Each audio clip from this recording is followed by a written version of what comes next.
weekend played out. Let's go through and kind of start with the good stuff, which is on the diamond for both softball and baseball. Obviously, a fruitful, successful, joyous weekend as the baseball team takes 2 of 3 from Miami, does so in gutsy fashion. More on that in a moment. The Noles are hosting a regional. That's not a surprise. They win the ACC, back to being ACC champions yet again. That's 7 of the last 8 years. They are the national 2 seed, and no surprise, they will host the tournament here, Tallahassee Regional, starting Friday, right? Starting Friday. So that's exciting. They'll welcome in Mississippi State. They'll bring in South Florida and Howard, all coming to Tallahassee. So obviously, there's certain assumptions we make about the Noles softball team, and what Lonnie's done with this program is a level of consistency in which those assumptions can easily be made. And that's a good place to be in. It used to be that way many moons ago with football, where you just kind of, they won again. The softball team has risen to a status that basically sees us perhaps take for granted ACC championships and successful seasons as a given, and instead hyper-focusing on how many national championships can you bring home. We all celebrated the national championship when they achieved it, and I think it left us wanting more, knowing there's a behemoth like Oklahoma, who shockingly lost over the weekend to Oklahoma State, that's out there lurking.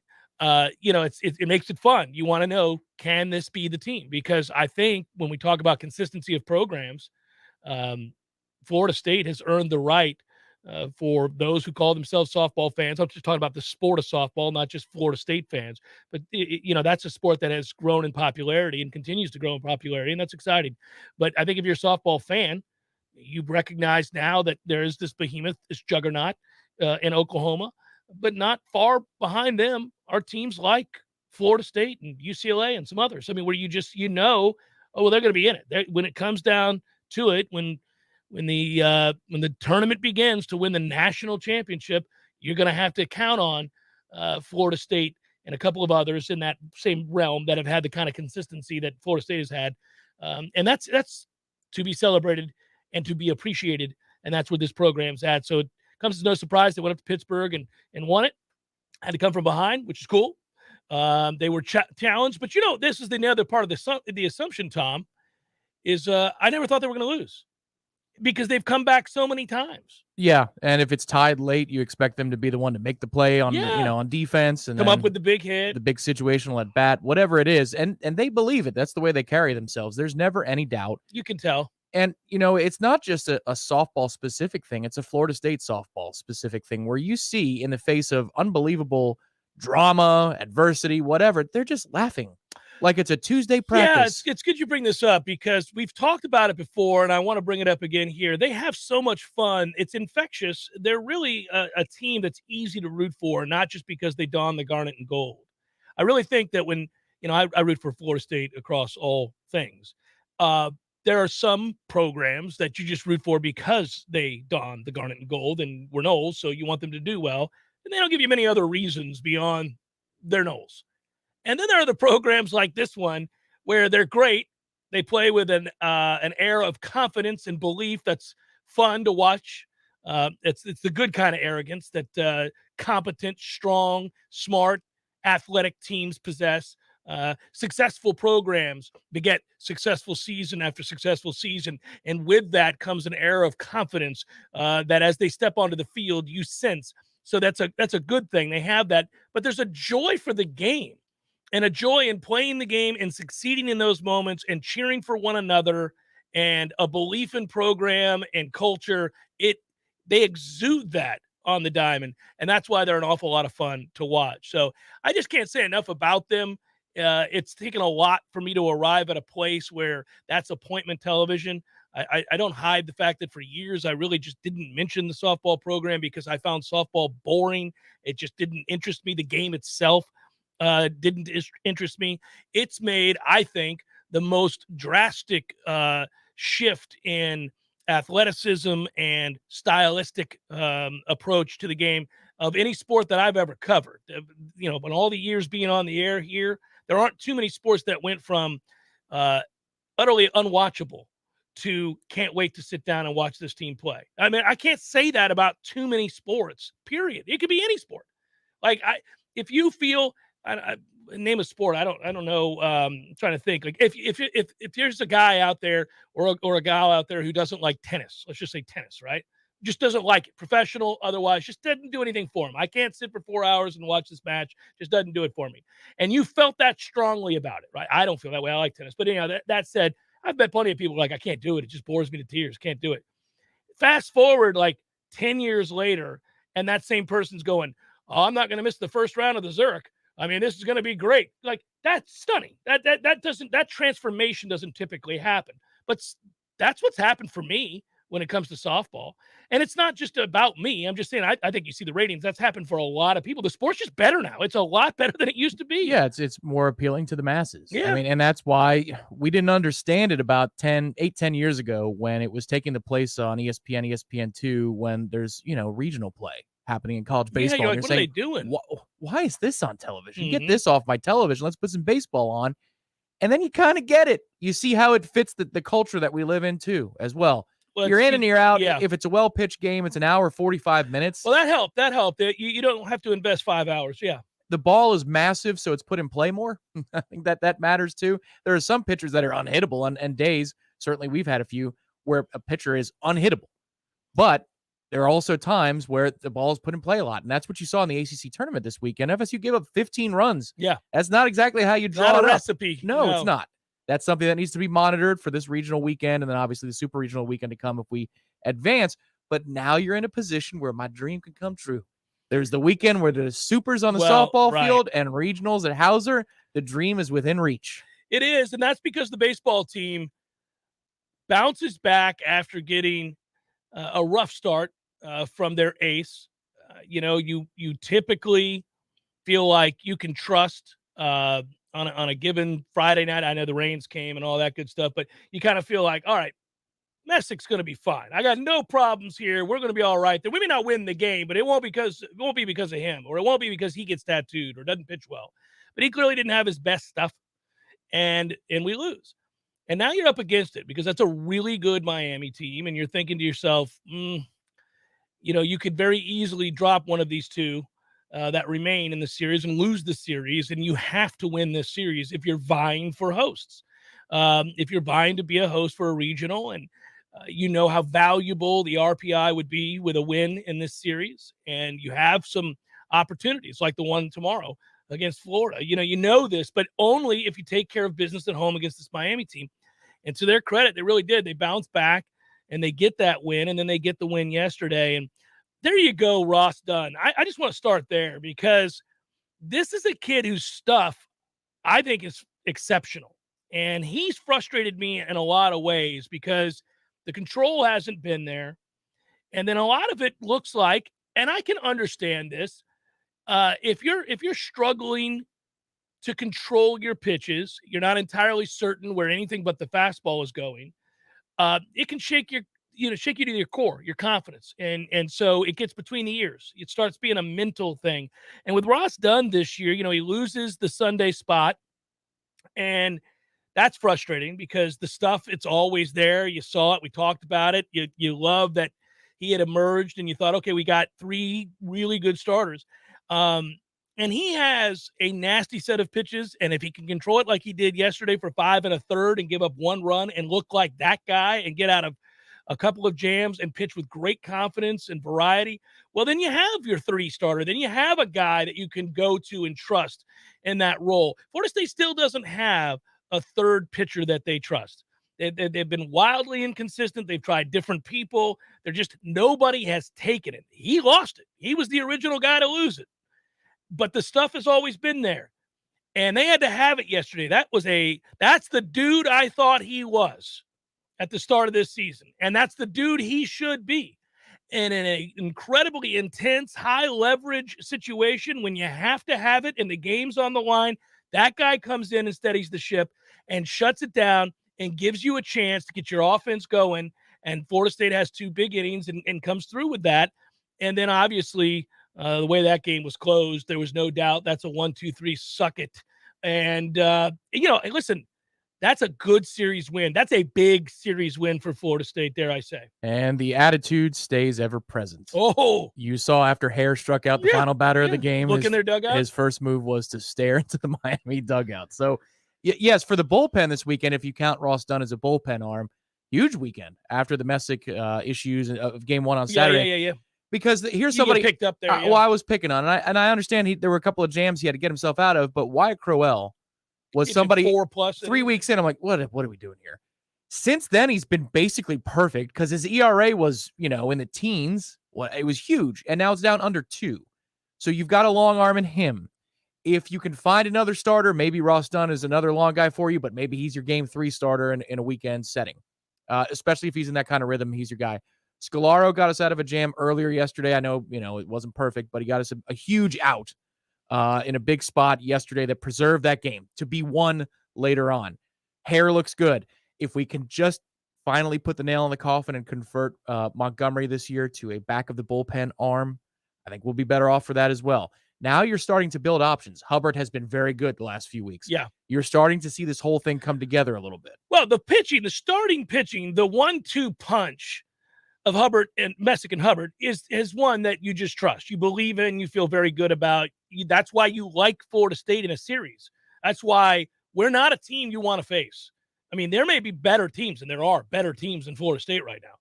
But I dare say none of them, if they had their druthers, would be like, yeah, in the best 2 out of 3, I want to see Florida State. No, you don't. Because that kind of frontline pitching can win you 2 games very easily, and you don't even have to hit well, and you might win a game 3-2, 4-3, and get out of there because those arms travel. That's they're not a team you want to face. I remember for so many years, Florida State was a top 8 national seed, and you'd look at the numbers and you'd be like, look, this offense is one of the best in the country. They've got good frontline pitching. And then I would deep dive the possible teams that were going to come here for a regional or a super regional, right? And I remember I'd sit back and I'd look and I'd be like, all right, who do we best match up with? Then you would look at the other top 8 national seeds and you'd be like, okay, outside of that group, let's look at regionally what they're going to do. And there would always be a team that would jump off the page where you're like, I really don't want to see them. They're the 14th ranked team in the country, and they've had an up and down season, but their top 2 starters are dominant. And oh, by the way, they've got 2 bullpen arms that Major League Baseball projects to get drafted in the first 3 rounds. This is a problem because we may be better in a lot of facets of the game, but if they're dotting corners, it doesn't matter, man. It mitigates strength. And Florida State is that kind of team. Now, am I telling you they're the odds-on favorite over Tennessee or anybody else to win a national championship? No. This is a flawed team. They've got a lot of problems, but they're able to overcome a lot of those problems with this pitching.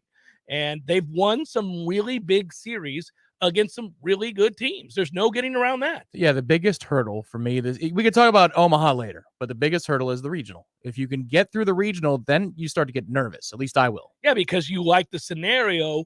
Yes. One other team, our pitching, your pitching. Okay, then dare to dream after that. Because if you get to Omaha and you win early, you get a break. And so you can keep reloading with your frontline talent. Now, it ends up hurting you in the best of 3, which wouldn't it be crazy if we were having a discussion about the best of 3 at the end of this whole thing? But if you get past a regional, it's not nuts. The bats are starting to come alive too. Yeah, they're hitting better and situationally too. They've had some big at bats very quietly. You think about something like Mike Martin Jr.'s kid. Tyler, this is a kid that missed the bulk of the first half of the season with that shoulder. He's really frustrated. You really don't think that he's going to be able to contribute much in any way. And then the next thing you know, you're in a series like this. And you're like, oh, that kid's been up to bat 10 times in this series, and he's reached base 9. And there's a lot to those kinds of at-bats. First of all, listen, he doesn't hit for power or anything like that. He's going to slap a single. He's going to get hit by a pitch. He's going to walk. He's got great command of the strike zone. But he's annoying. Like, if you're pitching against him, he's the most annoying guy on earth. Shin-Soo Choo has a role, big role. Yeah. Brandon Nimmo. There are plenty of guys. That's all they do. It drives you nuts to pitch to them because they foul it off. They foul away your out pitch time and again. They force you to throw strikes because their command of the strike zone is so good. So anything borderline, you're not going to lure them into swinging. Even if you get them, it's like this 10 to 13 pitch at bat where you're like, this son of a bitch, I can't get this kid out. And what's going to drive me nuts is that now project ahead to the 4th or 5th inning, and I'm sitting here at 68 pitches because I've had 2 ABs with this guy that took up 30 pitches. That kind of stuff gets lost, and he provides that. Well, the other thing too is Carry-On's been hitting. Well, right. But that is a revelation. If you ask that of any fan who's watched Florida State baseball 6 weeks ago, and they've seen the whole season, like, well, that kid won't do it for you. And now he's listen, again, he's not going to hit 20 home runs, but it's just a lot of these pieces are coming together. They still could fall flat on their face out of nowhere. We know it's all in them. Everything is in them, the great and the terrible and everything in between. And it's just a huge week now with Florida, who's also in around the same spot in the RPI. Boyd's World, I think they're at 18th or 19th. We're tied for 15th right now. So there's your opportunity. North Carolina's in the 20s. They were as high as about 15 this weekend, but then they got spanked yesterday by Wake Forest. So you've got opportunities again. If you could win 3 out of 4 this week, then you're almost a lock to host a regional, and that would be pretty cool. Well, I just think that it's a time right now to talk about the team and what they are or are not. Fresh off a series like this, you have to talk about how well they played and how they deserve our praise. I mean, that's there have been plenty of times where we could beat them up. Coming here on Monday where they don't pick up the baseball, perhaps don't run the bases real well, have some troubles on the back end, then they look like a terribly flawed team, and it's our time to point that out. But this is a team right now off of that weekend and that series and the way they've played in some of the bigger series against teams that they needed to beat from an RPI standpoint. They really have stepped up, and you see the strengths of that baseball team. It was a great weekend. I mean, very quiet, subtly a great weekend. If you're a sports fan, you had game 7s every which way to Sunday. Everywhere you looked, there's a game 7, and it was glorious. And I really dig the NBA, so I'm sitting there glued yesterday watching Luka, who is already great, transcend to this other assassin's role. It was unholy. What happened in Phoenix was unholy. Well, but you love when you see players do that, man. We always root for guys to do that. And there are any number of players over the years that they've taken that next step where you're like, oh, you're that guy. You're that guy. You want this more than anybody else out here, and you're equipped to do something about it. And you're a little angry, and you're going to tell them about it. Why do we love Jordan? I mean, Jordan not only transcended the game and was an all-time great, maybe the greatest player in the history of basketball. Sure, we can all have that discussion. But the other reason we loved him is that he was uncomfortably competitive. Like, if that's your dude, if that's your guy, you love him in an unhealthy way because that guy cares about winning that game more than you could ever imagine. And it plays itself out that way. And when a guy like that is on your team, because fans always just want a guy to care as much as you care, right? And they'd love for you to really go out and earn it and do those things. And there have been a lot of guys in the history of the game. I'm not saying Luka's Jordan, but when you find a guy who's got a bunch of come get you some and what for to back it up, and then goes on the road and just like basically it ain't happening for y'all tonight. Home crowd's booing at halftime. Yeah. You have as many points as the opposing team. Luka had as many points as Phoenix had. I'm laughing out loud at that guy. Also, Prize Picks, real quick. Thank you, Prize Picks. Man, that was the easiest money ever. I had my combo bet was Luka over 32, right? And DeAndre Ayton under 18.5. You knew sorry ass Ayton wasn't going to show up in this game. So I had Ayton way under, and he had played the role. And then Luka does what he does. Luka would have had 60 if they played him the whole game, but hell, they didn't need to. So it's a glorious thing. He's got rest for game 1 now because of how bad game 7 was. That's a series, by the way. That's a weird series and a tough one to predict. That's going to be fun. This is when you're rooting for. Think about all the years we did this show together. Foregone conclusions, right? There were so many years where it was like, okay, well, Golden State's going to the finals. And if it wasn't Golden State, whoever LeBron played for was going to the finals. And it could be both of them, yeah. A lot of LeBron was in the East, yeah. Right. So it was kind of like we just kind of knew, what's the point? You have a long season like this. LeBron's going, and then for a stretch there, you're like, Golden State's going. Nothing against those guys are amazing. Or the Spurs. Right, but you're just kind of like, we know what's going on. How wild is this? I mean, you go back mid-season, you could have gotten, the odds you could have had for the Dallas Mavericks to maybe go to the finals, 40-1. Something. I mean, it's insane, right? Even still. What's interesting, and I'll confess to it, is when you said this series is going to be a good one, I asked Matthew, I said, Golden State, did they advance? Yeah. The fog of the hockey playoffs in my house, the Stanley Cup playoffs, Yeah. because it's alternating nights. Yes. It's been every night. Well, and that was my point about what a weekend, right? I mean, because I also was as locked in as you were, and, the Lightning kept go on. And then Jamie's Rangers with a Game 7 last night. That atmosphere was amazing. Overtime. But, I mean, every night, Yeah, it's been awesome. We're glad to have Monday where there's no Stanley Cup playoffs. Like, I love the playoffs, but you know what? Take a breather tonight. That's good. It's a lot of fun to watch. To watch the intensity of playoff hockey. We've long, obviously, championed, and for people who are kind of looking to get into something, it will lure you in pretty easy. You can watch any Game 7 or any playoff hockey game, and you're like, oh, this is rather intense. Also of note, Turner Sports has been awesome. Yeah. Everything about their presentation. You knew something was missing with NBC for all those years, and Turner just found whatever that is. So if you could catch a game, watch it on TNT or TBS, everybody.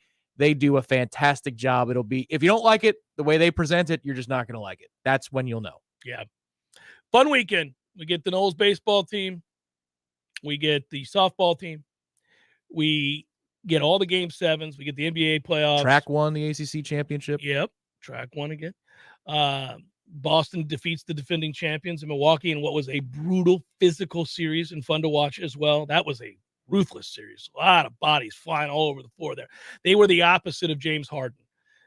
They all cared. All the people on both teams, Milwaukee and Boston, cared deeply about every possession. Whereas James just kind of floats around doing a whole lot of nothing and makes your team terrible.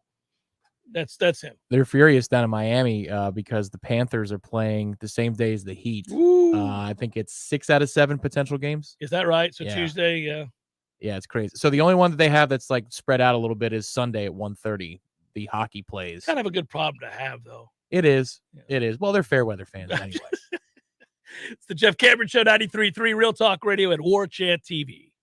Hey, Noles fans, our partner ISF Inc. is a national management and IT consulting firm located right here in Tallahassee, Florida, solving the future for state governments through strategy, process, and technology. As a trusted advisor for state governments, ISF knows the importance of defining a clear and detailed strategy. Our friends at ISF can help your organization create a strategy that sets you on a path to success. ISF. Your vision plus our expertise brings your brilliant ideas to life. Visit ISF.com to learn more. ISF, solving the future. Refreshing and simple. 2 words you don't hear many people use to describe their experience going through the process of getting a home loan. That's what puts the Hamilton Home Loans experience in a category all their own. If you're buying or refinancing a home, Hamilton Home Loans will provide a personalized mortgage experience that is dedicated to making the process refreshingly simple. It all begins with an initial consultation with an experienced Hamilton Home Loans advisor to find out what your goals are in order to find the right mortgage to suit your specific needs. Then, your personal home loan advisor will take you through all the steps from application, underwriting, approval, and closing, all the way to the front steps of your new home. Once you've experienced the Hamilton Home Loan process, you can be a customer for life and never have to pay lender fees again. For first responders, nurses, physician assistants, teachers, active and retired military, ask about the Hamilton for Heroes program. Personalized attention with your needs put first. Now that's refreshingly simple. Find out more at HamiltonHomeLoans.com. That's HamiltonHomeLoans.com. Equal housing lender. NMLS number 200719. Physical stress on our bodies can take its toll as the years go by. Whether you're looking to get back into an old sport or just want to spend more time outdoors to explore all life has to offer in our beautiful city, the dedicated team at TOC is here for you every step of the way. You can trust TOC for all your orthopedic needs. And now, scheduling an appointment has never been easier. Just visit teamtoc.com and click schedule online. That's teamtoc.com. T-Spark Enterprises, roofing and construction services. T-Spark, T-SparkConstruction.com. We conquer all peaks, we fix those darn leaks. Call 850-766-1340. T-Spark Enterprises, roofing and construction services. T-Spark, TSparkConstruction.com. License number CCC 1331204. Dirty exterior? Don't scrub it. Wet it and forget it. Wet and Forget, the easy outdoor cleaner. Wet and Forget works over time with Mother Nature to eliminate unsightly black and green stains on the exterior of your home with no scrubbing, power washing, or bleach. Use Wet and Forget on all your outdoor surfaces, including decks, siding, roofs, and patios. Wet and Forget's available in a concentrate or extreme reach hose end. Purchase Wet and Forget in store or online at Lowe's, Menards, Ace, or Walmart. Angie's List is now Angie, your home for everything home. With Angie, you could cross your next project off your to-do list before this ad is over. Just tell us what you need, and we'll handle the rest, sending a top pro to get it done. Or browse reviews, compare quotes from pros, and connect instantly, all for free. For everything from routine maintenance to a dream remodel. Because however you want your project done, we'll get it done. Download the app or go to Angie.com. That's ANGI.com to get started. We all want more energy, more strength, more results. Well, welcome to Orange Theory Fitness as you take a step towards feeling more alive today. Backed by science, Orange Theory's heart rate monitored workout is scientifically designed to keep heart rates in a target zone, spiking metabolism and increasing energy. Orange Theory Fitness is a one-of-a-kind group personal training workout resulting in more energy, visible toning, and extra calorie burn for up to 36 hours. Experience a more vibrant life today with Orange Theory Fitness. To find out more, go to orangetheoryfitness.com. The Jeff Cameron Show, brought to you by Orange Theory Fitness. 2 Tallahassee locations, Midtown on Thomasville Road and Northside in the Village Common Shopping Center. Online at orangetheoryfitness.com.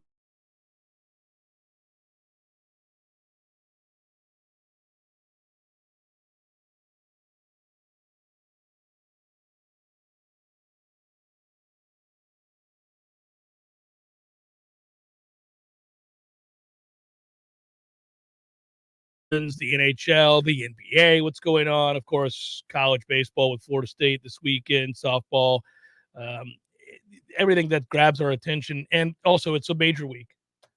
By the way, we're rolling into a major.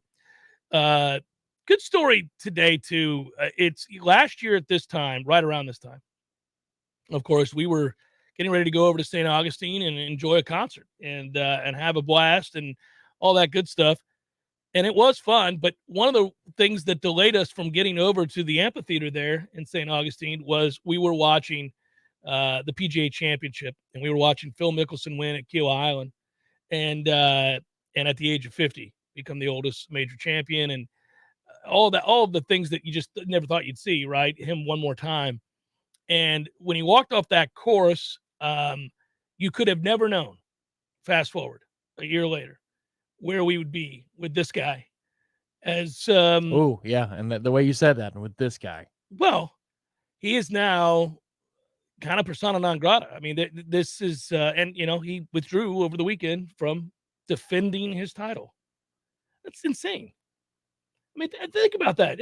Not from injury, but because he fancies himself smarter than he is, said and did desperate, dumb things, and it's been exposed. And I'm going to read the Alan Mushnick book, but I mean, there's so many good and bad things in that book from what I can tell from the excerpts. Comes out tomorrow. Not that I'm his publicist, but that's going to be a fascinating read. You could be. I could be, but I mean, I think more than anything, what we've come to realize beyond obviously jumping in bed with the Saudis, that he is desperate for money. And when you begin to figure out that he owed in the neighborhood or lost in the neighborhood of $40 million in debts, in gambling debts, and that's just what we know from a given year. Oof. Well, remember, there was a period about 2 years ago when he became a bit of a shtick. Like more than he was always one on Twitter, and he got that. Like he understands how to use social media. He's incredibly charismatic. But wearing the aviators and then dropping a Yeti next to where he's putting with his coffee. Yeah. Like that tells you all you need to know about he was selling. Yes. Yeah, yes. He was selling hard. That was not because he was trying to make his next wing of his fortune. He's trying to pay some stuff off. This is the best way to do it. How about some product placement? Well, I just think it's weird though that for a guy who needed the money, and clearly needed the money, that you would take the action you did, which has now ensured you of having been dropped by all your sponsors, which is what happened. KPMG and all of them. Right. Workday. All Yeah. of No them. matter how much you can make off Live. Yeah. Yeah. No, they all of those places said, no, thanks. You can't sell what we need you to sell. Integrity. Correct. Because we don't have it. Well, I mean, there it is. It's crazy. It's what The beer commercial, which was awesome, but Lefty's just sitting in the woods. it was funny. Like this is him trying to make every last dollar. But again, how short-sighted, man, because those commercials were awesome They because were. he's funny. And we got a glimpse of how great he was going to be in the booth when he's just tearing apart Nick Faldo. Yeah. I mean, just Who doesn't understand humor, which is just strange. and he was reeling. I mean, he was getting crushed. Yeah. And it was hurting him. And you were like, this is uncomfortable. My man, how do you come from the land of sarcasm and you don't understand what it is? But he's just got an extra sharp needle, does Phil, and he's good at it. And remember when he killed Kuchar on his way up to driving up there to Magnolia Lane for the for not paying the caddy in Mexico? That was awesome. Well, then he engaged people last year. It was in the winter about was it vaccines or something? It was something to do with the pandemic. And he's like, thanks, everybody. Appreciate it. Because he was trying to get his numbers up for the PGA Tour social media reach, that fund. Oh, yeah. No, it was all ruse. He didn't care what people thought. Yeah, it was just to get the engagement up. Well, he wanted the money, because you win. He finished second, and then Tiger crushed him. Well, yeah. With one day. Oh, man. I saw on Warchant.com where Corey Clark had the difficulty and the tough task of evaluating FSU's wide receivers entering the summer. That's been posted today. I thought, boy, I do not envy that assignment. Ira Chaffel, also of Warchant, will join us next hour. We'll get caught up with him, but he talks about the postseason boon that was the weekend for Florida State, obviously, in winning there. And, oh, by the way, FSU women's sports teams ranked number 1 in the Capital One Cup standings. That's good. So a lot of stuff going on over at warchant.com, including what I think today will be a video about the transfer portal, although I don't know. Okay. I don't know where we're going with the transfer portal today. I think we're hoping for a unicorn to emerge from the transfer portal or into, depending upon how, I guess, what perspective you have. Somebody who has not yet entered but will graduate and fit the exact profile that we need. So I will ask you this. You did do the Sunday Smash last night. Smash it. You and Ira, I believe it was. And I think you got a visit from Michael Langston. We did indeed. To talk about the transfer portal for the spring and summer. And what is the takeaway from Michael regarding current targets? Because I missed the Sunday Smash last night. Forgive me. So, well, this is interesting because Ira heard something similar as well over at Amelia Island as he was doing some mining for FSU specific information. It's not a certainty that they're going to take 4 or 5 players out of the portal because they're not really in love with the crop that's out there. I get it. So it's more likely slim pickings that they might go 1 or 2 and then elevate a couple of guys up that might not be on scholarship yet, but have played well in spring and were contributors. There's one obvious example, and that would be CJ Campbell, the running back, but I don't know. I don't know who they would award that to, while also keeping an eye on the portal in case there is a new graduate who enters and has immediate eligibility to play 1 year and fits the profile of what we need. But that was fascinating to me because for weeks we were openly speculating and expecting Florida State to go 3 or 4 deep at minimum in the portal. And now the crop is so light and thin, at least at this point, that it might only be 1 or 2 players. Interesting. Well, it's frustrating is what it is, Tom, because that means that there aren't players that fit the roles that we need filled. And you don't want to fall into the trap of giving people a scholarship for the sake of giving somebody a scholarship because you have it available. You don't want to just take people to take them. They've got to be able to play. Now, I thought they made that mistake in a couple of areas.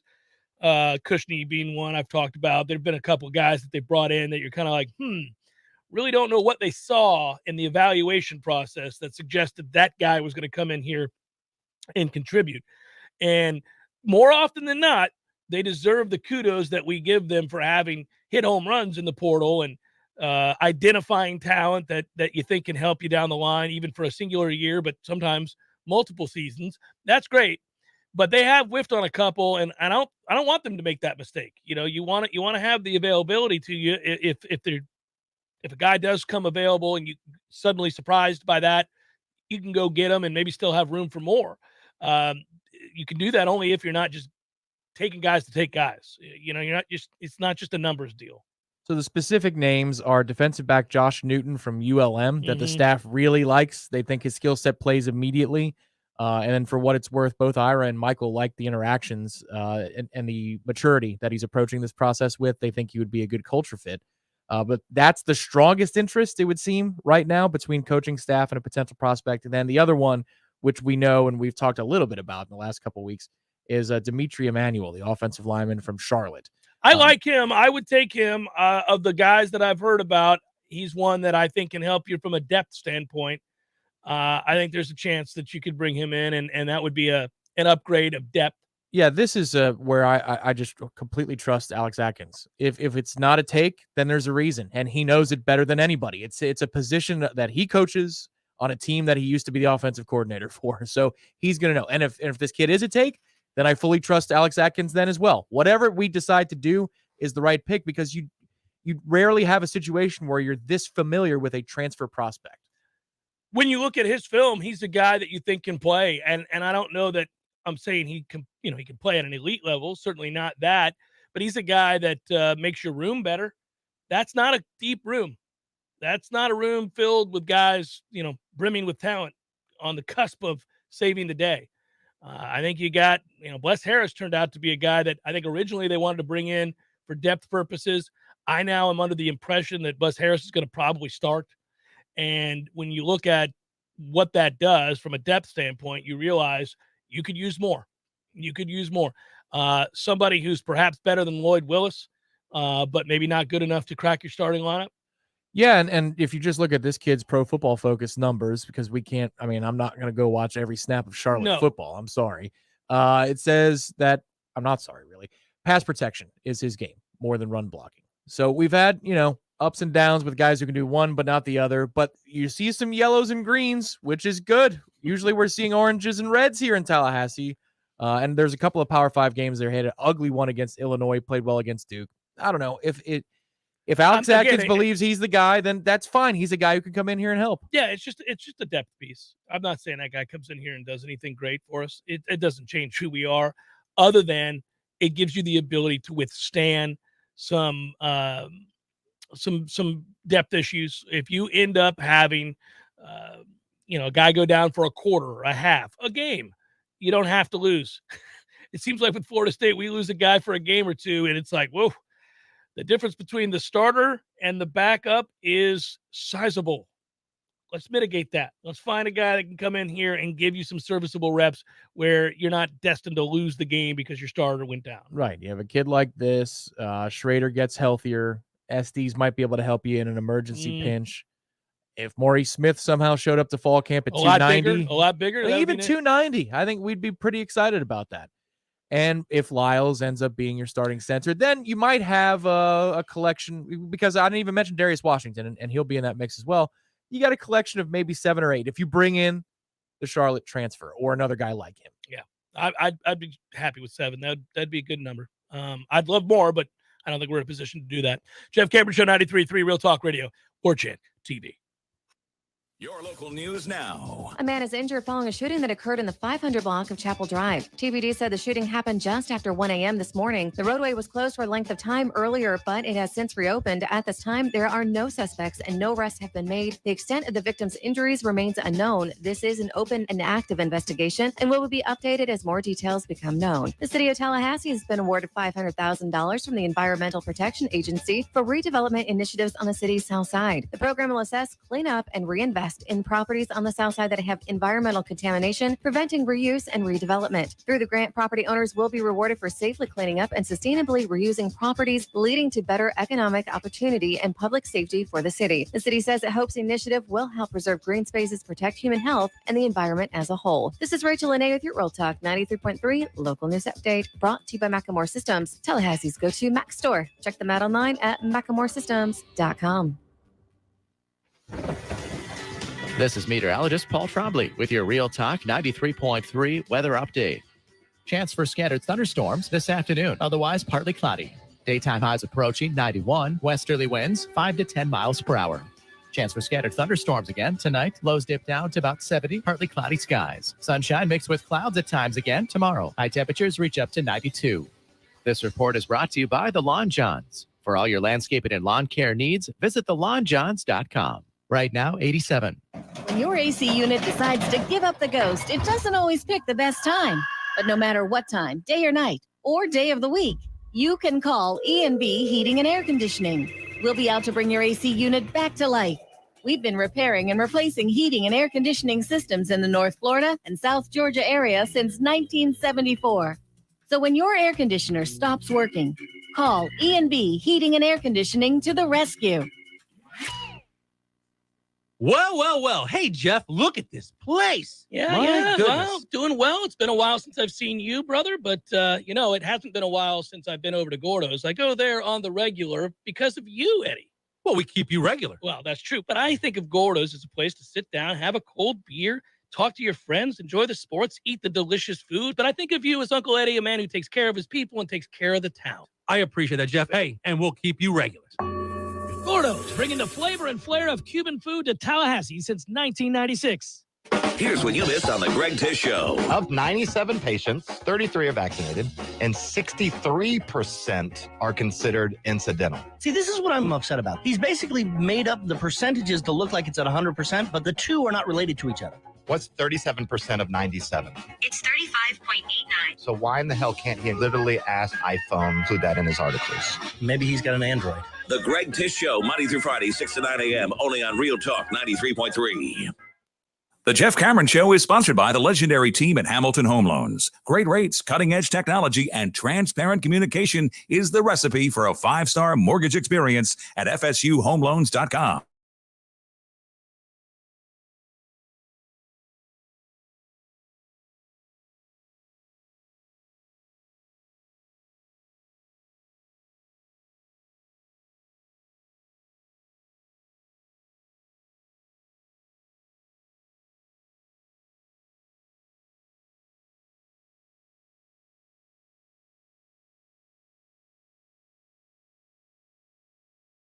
Bay Lightning yet again. Series after series. I mean, I guess if you don't want it, Toronto, I mean, we'll take it. Well, they wanted it. They just weren't men enough to take it. But, that's it's a beautiful thing. But it's also fun to watch the other games in which you're not participating. The intensity is still there. Then you see the series against Miami for Florida State, the bounce back, winning games 2 and 3 of that series to take it. And, of course, the expected victory that takes place with softball.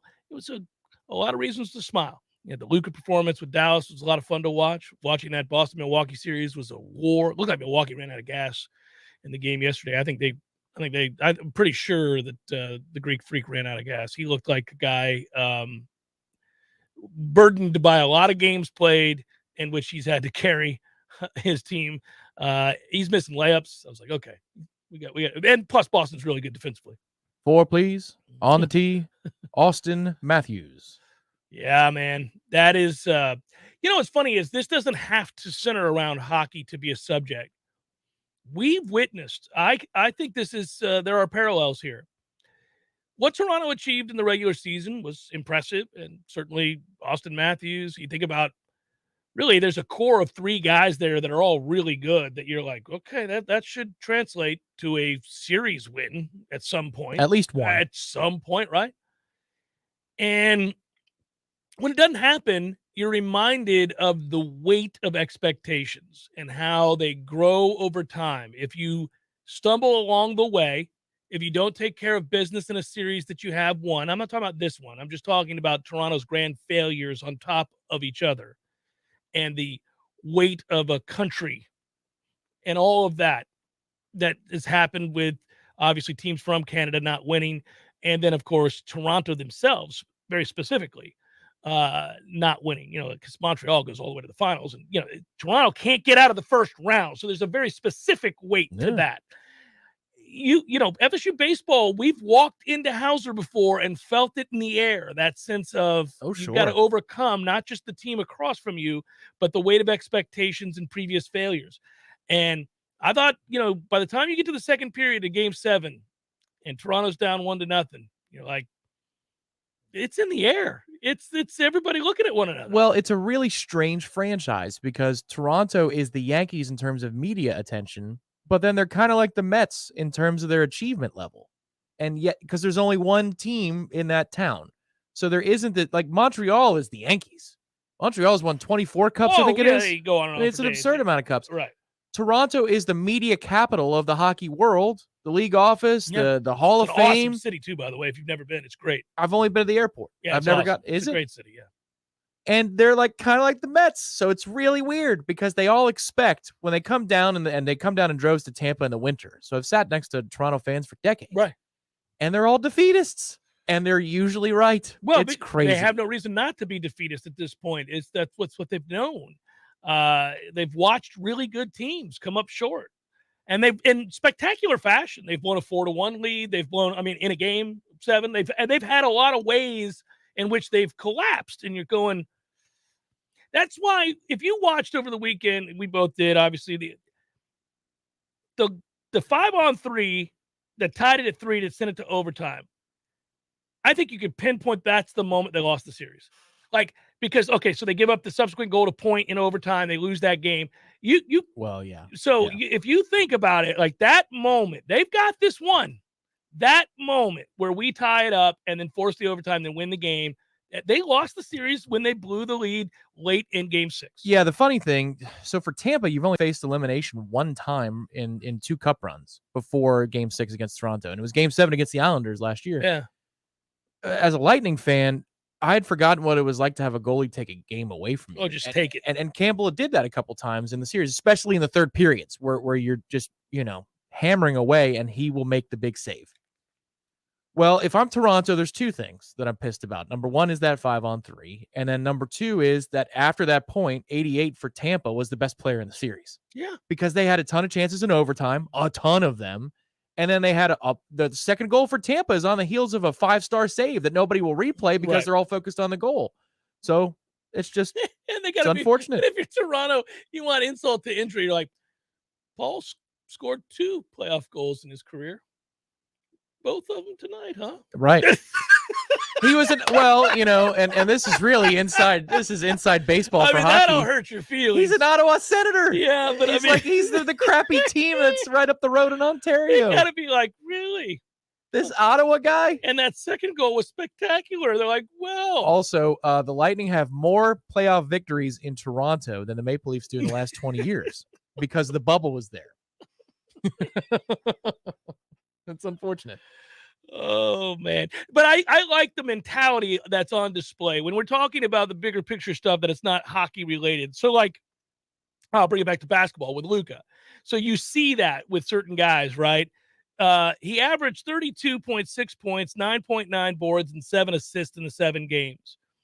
If you go back to when we first started touting that guy as a stone cold killer, if you can remember when it was when he scored 46 going head-to-head with Kawhi Leonard in a game 7. And you're like, oh, you're going to drop 46 and 10. Okay, with 7 assists. That's a dude. And laughing about it the whole time. There's an extra level of insult to the way he does it.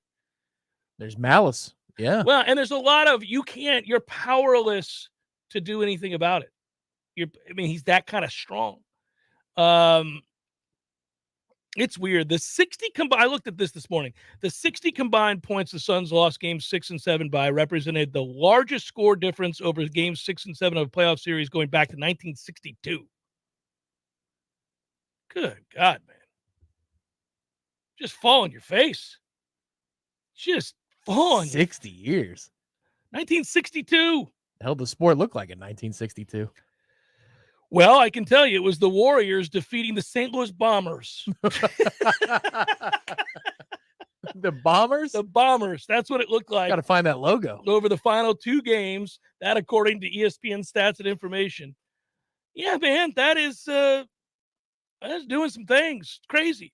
But I mentioned that game 7 loss last season against the Clippers, 46 and 14. He had 33, 11, and 8 and 4 steals when they faced elimination in game 6. 33, 11, and 8, and 4 steals. And then turned around in this game and obviously could have probably named his total, given that he had as many points at halftime as Phoenix did.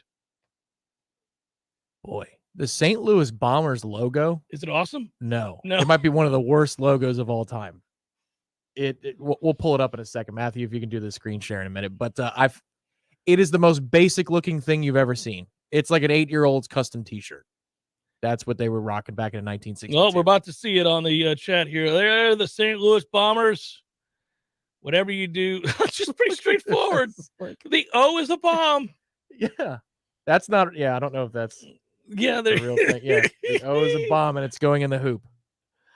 Oh, it looks like something a bowling team would wear. Yeah, we should have a bowling team and just arbitrarily call it the St. Louis Bombers and have that be the logo. Where you rock that shirt, I rock that shirt. None of us are rocking those shorts.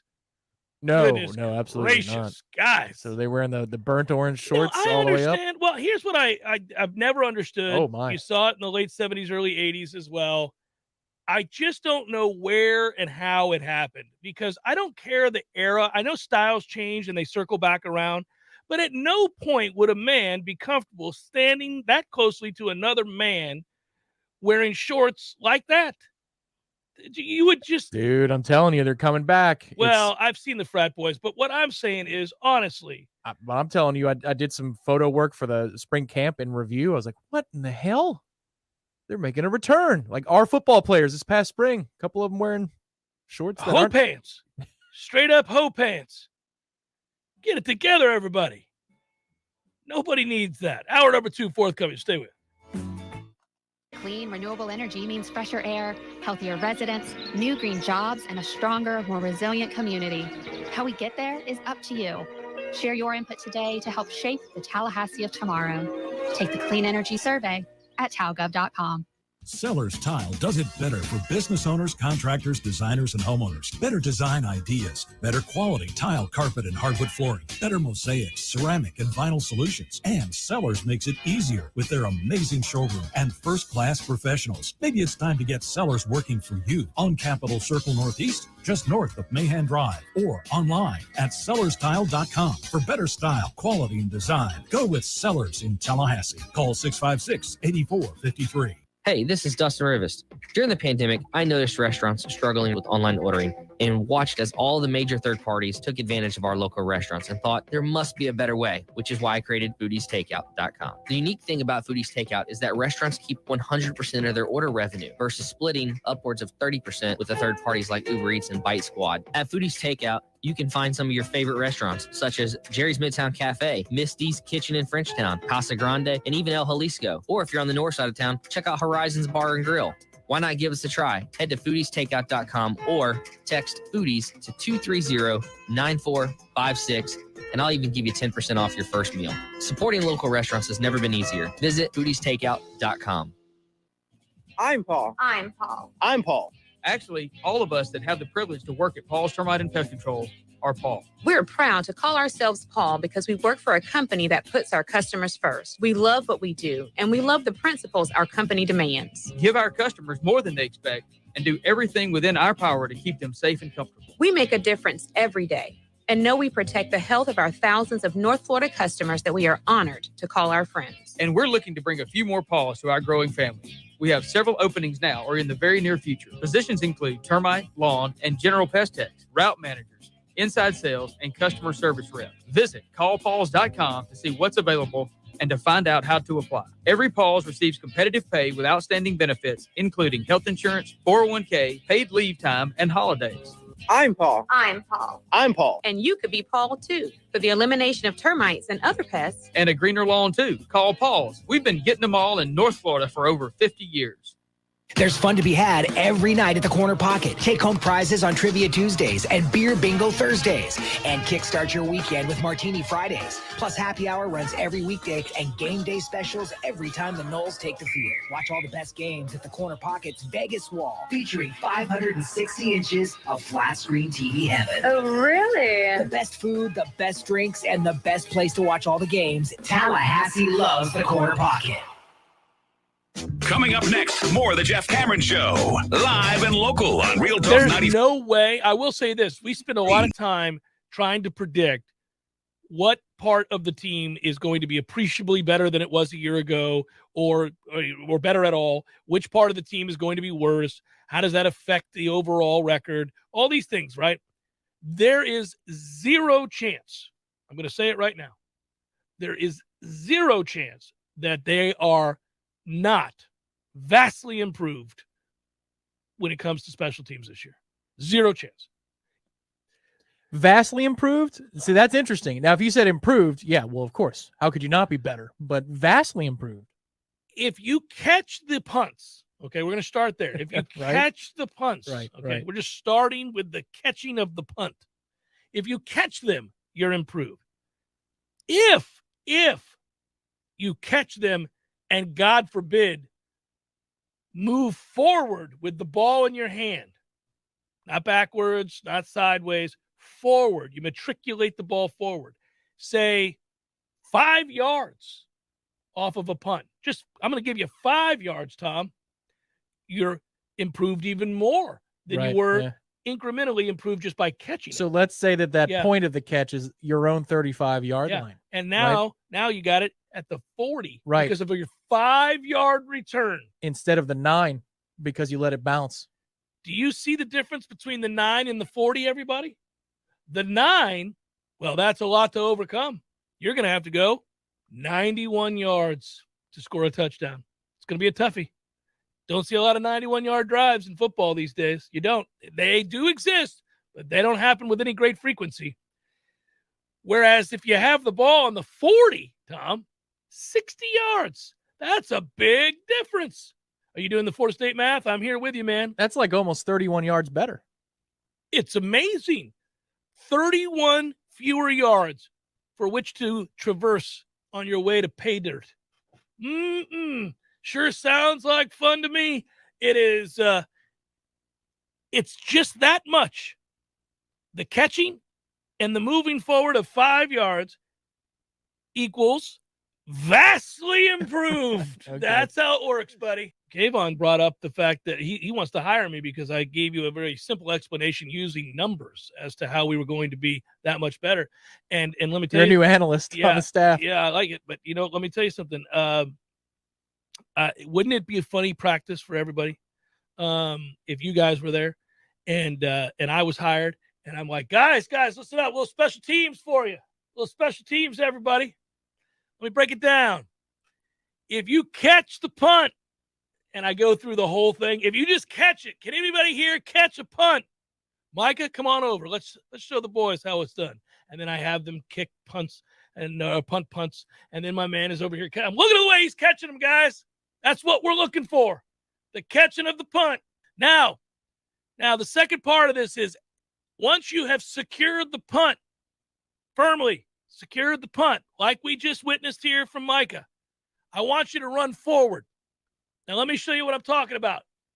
That I would just run forward. Like, there it is. That's what we're looking for around here. It's how championships are built. The catching and the running.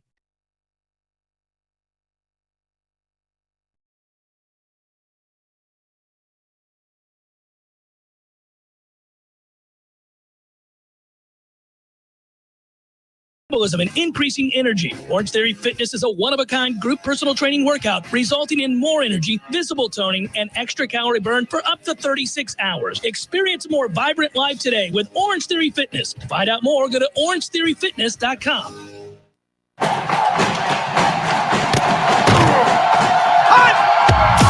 Broadcasting live from Florida's capital city, this is the Jeff Cameron Show, brought to you by Orange Theory Fitness on Real Talk 93.3. Now, stop what you're doing and listen closely. It's time for the Jeff Cameron Show in 5, 4, 3, 2, 1.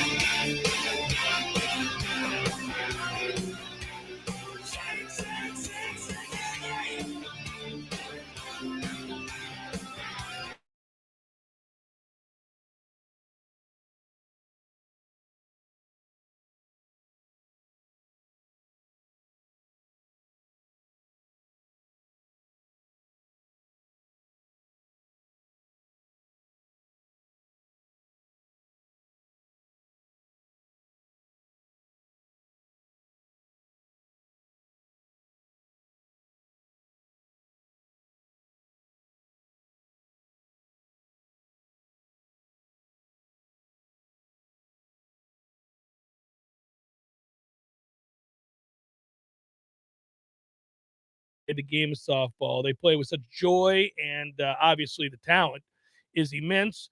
And so it is a fantastic season. It's not, of course, over just yet, but as it pertains to the conference championship and the regular season, that is done. Now we get into the good stuff. Now we get into the postseason, and Florida State will host as the national 2 seed. Florida State on the diamond again, part 2. Baseball steps up when they have to, and they win the series over number 6 Miami. I mentioned it last hour, but I think one of the things to get excited about, cross your fingers that it's perhaps something that portends of things to come for Ross Dunn. This was a guy who, coming into the season, I tabbed as the 3 starter. When you talk to certain people over there, for as good as Parker Messick is, obviously Hubbard is, as good as those guys have been at the top of the rotation coming into the season, a lot of people said, if we're just talking about stuff, just pure stuff, and when you remove, records previous and moments of success on the diamond, just looking at their stuff, Dunn is right there with them, if not better. But there's more to being a reliable and dominant pitcher than whether or not you have good stuff. Can you control it when you have to? Can you get outs, big pitches when you have to have it? And can you control your emotions? Are you strong mentally? Can you couple all of the physical with all of those other aspects that make you a complete player? And unfortunately, Ross Dunn was not able to hold on to his spot as a 3 starter. That quickly became apparent. And ever since he got booted from the role, Florida State has tried a hodgepodge of folk, and none of them have been reliable. And that continues to be the case, unfortunately. Now, I don't want to turn this into a negative because I'm referencing a positive, and that was the 5 1/3 that you got from Ross Dunn in a pinch in a game that you had to have, game 3 of the series, in which the series is tied 1 game apiece against a rival at a rather tenuous spot early in the game. You bring him in, and he calms everything down. In fact, not only does he calm everything down, he pitches very well, really quite dominant against a good team. Gave up just the 1 run. I thought he looked great, and that's the stuff that we'd seen glimpses of early in the year. So I'm happy for that young man to shine in a big spot, in a big moment with a lot of pressure. I hope it does, like I said earlier, portend of stronger performances moving forward, because God forbid Florida State has 3 starters that you trust going into any regional or super regional, and obviously out to Omaha if they're fortunate enough to get out there. They've got problems as a team. They're not an overwhelming favorite to do any of these things, but they do present real challenges for anybody they would face in a best 2 out of 3 or a series, because if they've got those 3 arms pitching well at the right time, they can overcome some of their weaknesses, each night out. Because again, they're going to be nights they don't pick up the baseball as well as they should, nights that they don't hit the baseball as well as they should, nights that they don't run the bases all that well. I mean, they're flawed. But if you're pitching well and missing bats, and they strike out hitters at an alarming rate, number 1 in the ACC, and it's really, if you look around the country, there aren't too many teams that strike out people at the rate that Florida State does. Yeah, well, I thought one of the most impressive things Dunn did yesterday was in a couple of innings, there were moments where he got squeezed. And I don't even know if it's squeezing in college baseball because the umpires just aren't good. So maybe it's just they missed a call. He missed a couple of strike threes. Well, he missed a strike 3 that led to a collision in the outfield on a subsequent pitch. And that pisses me off. I meant to talk about that last night in the Smash. Now that Green is okay, is that not the dumbest thing you've ever seen? Yeah. Like, I mean, really, from an infielder, I've never seen a dumber play like that. What? You are 3/4 of the way to the wall. In what world? Well, the communication's got to be better. I understand that the fire alarm is going off at Dick Hauser Stadium, but what are we doing? Forever. You can still, yes, there's nobody in the building. Nobody can go get that? Nobody in the building can turn that off. We're going to go on and on about this. He is, that's not even shallow right. That's basically where the right fielder plays. Again, I'm glad he's trying okay. to be a hero, correctly noted. Now that he's okay. But what in the world? As it's happening, going, that's dumb. That's dumb. Oh my God, you just killed yourself. What are you doing? Yeah, well, again, communication, that's unfortunate. You've got to obviously scream at the top of your lungs. I got it. It's in right field. You shouldn't be here. Like, that's just, could you imagine if an outfielder came all the way to the second base hole on a pop-up? Like, it's just, as it was happening, I'm like, he's still going. Why is he still going? Yeah, why is he still going? I'm just glad he's all right. You are too, obviously. But of course, but it was an ugly deal. It's just it's preventable. But the point would be that pitch should have never happened because strike 3 happened before it. Right down the middle. right down the middle. And that, I don't want to go down this road. But again. that Ross could There's shake so it many- off yeah. was very important. That happened on multiple occasions where he's clearly visibly pissed. And sometimes for a college pitcher, that's all they need. Oh, right. They're very emotional. They're kids. Yeah. The other thing, and my buddy Eric Llewellyn's been on this year. He's 100% right about this. And I've thought it, and I think everybody in the stands thinks it every time it happens. And if you ever watch a game at the house, you definitely know that this is a flawed system, but they don't know what they're doing with replay in college baseball. They have no idea. Why bother to replay anything? They never change the call. They never, even when there's overwhelming evidence that a guy is out that they called safe, or that somebody's safe that they called out, they never change it. Part of the reason is because the guy who made the erroneous call is part of the judgment that's downstairs looking at the damn replay. Get that sorry ass out of here. He's the one who missed it to begin with. So it's... Yeah, there should be a rule, whether it's a 3-man crew or 4-man crew. Like, if you're the one who made the You call, ought not be in there. You stay on the field. Yeah. We'll go inside. Look, we're having to review this, Jimmy, because you may have butchered this yet again. We'll go decide whether or not you screwed this up. We don't need you hanging over our shoulders to see. You can't read it. It's not irrefutable. I mean, it's so annoying. But they take forever. They never get it right. He had dude out by 5 feet at second base for Miami. They're like, well, I don't know. Where's the conclusive evidence? Yeah, I just don't see it. What do you mean you don't see it? Right. Dude's out by a lot. Mm-hmm. What are we doing? But they don't get it right. Just get rid of it. Just get rid of it.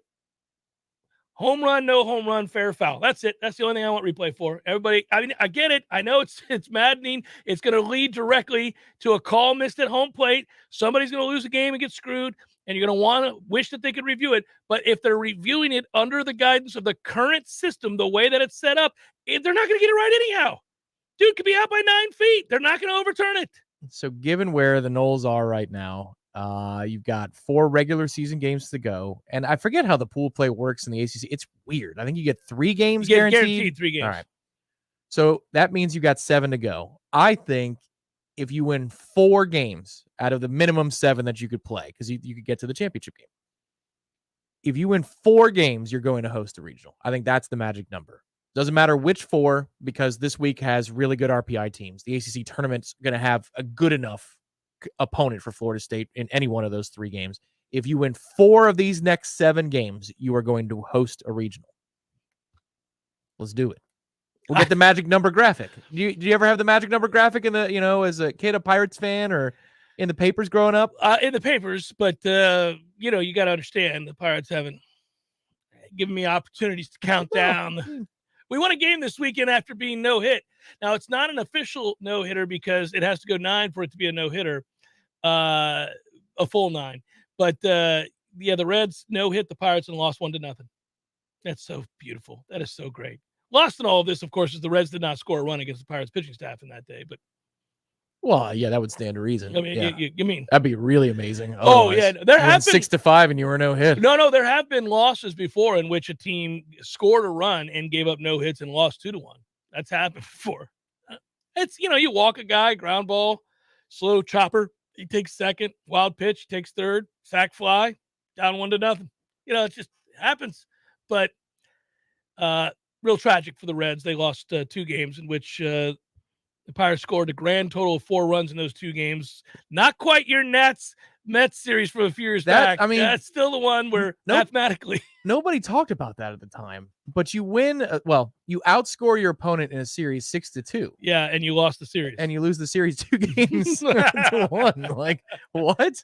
That's unbelievable. Yeah. But for the Mets, Nats, that period of time, that was totally believable because they just owned our ass.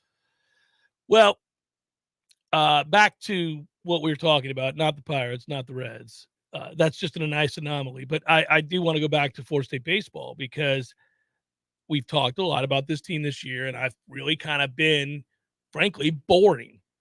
I've been boring when talking about this baseball team because I haven't had a hot take about this baseball team. I haven't sat here and told everybody that they're going to win the ACC, they're going to host a regional, they're going back to Omaha, and I haven't sat here and said, they suck, they can't, they won't, there's no chance, they're a paper. No. They're a flawed team that has elements of strength that can defeat any team in the country in a series. That's who they are.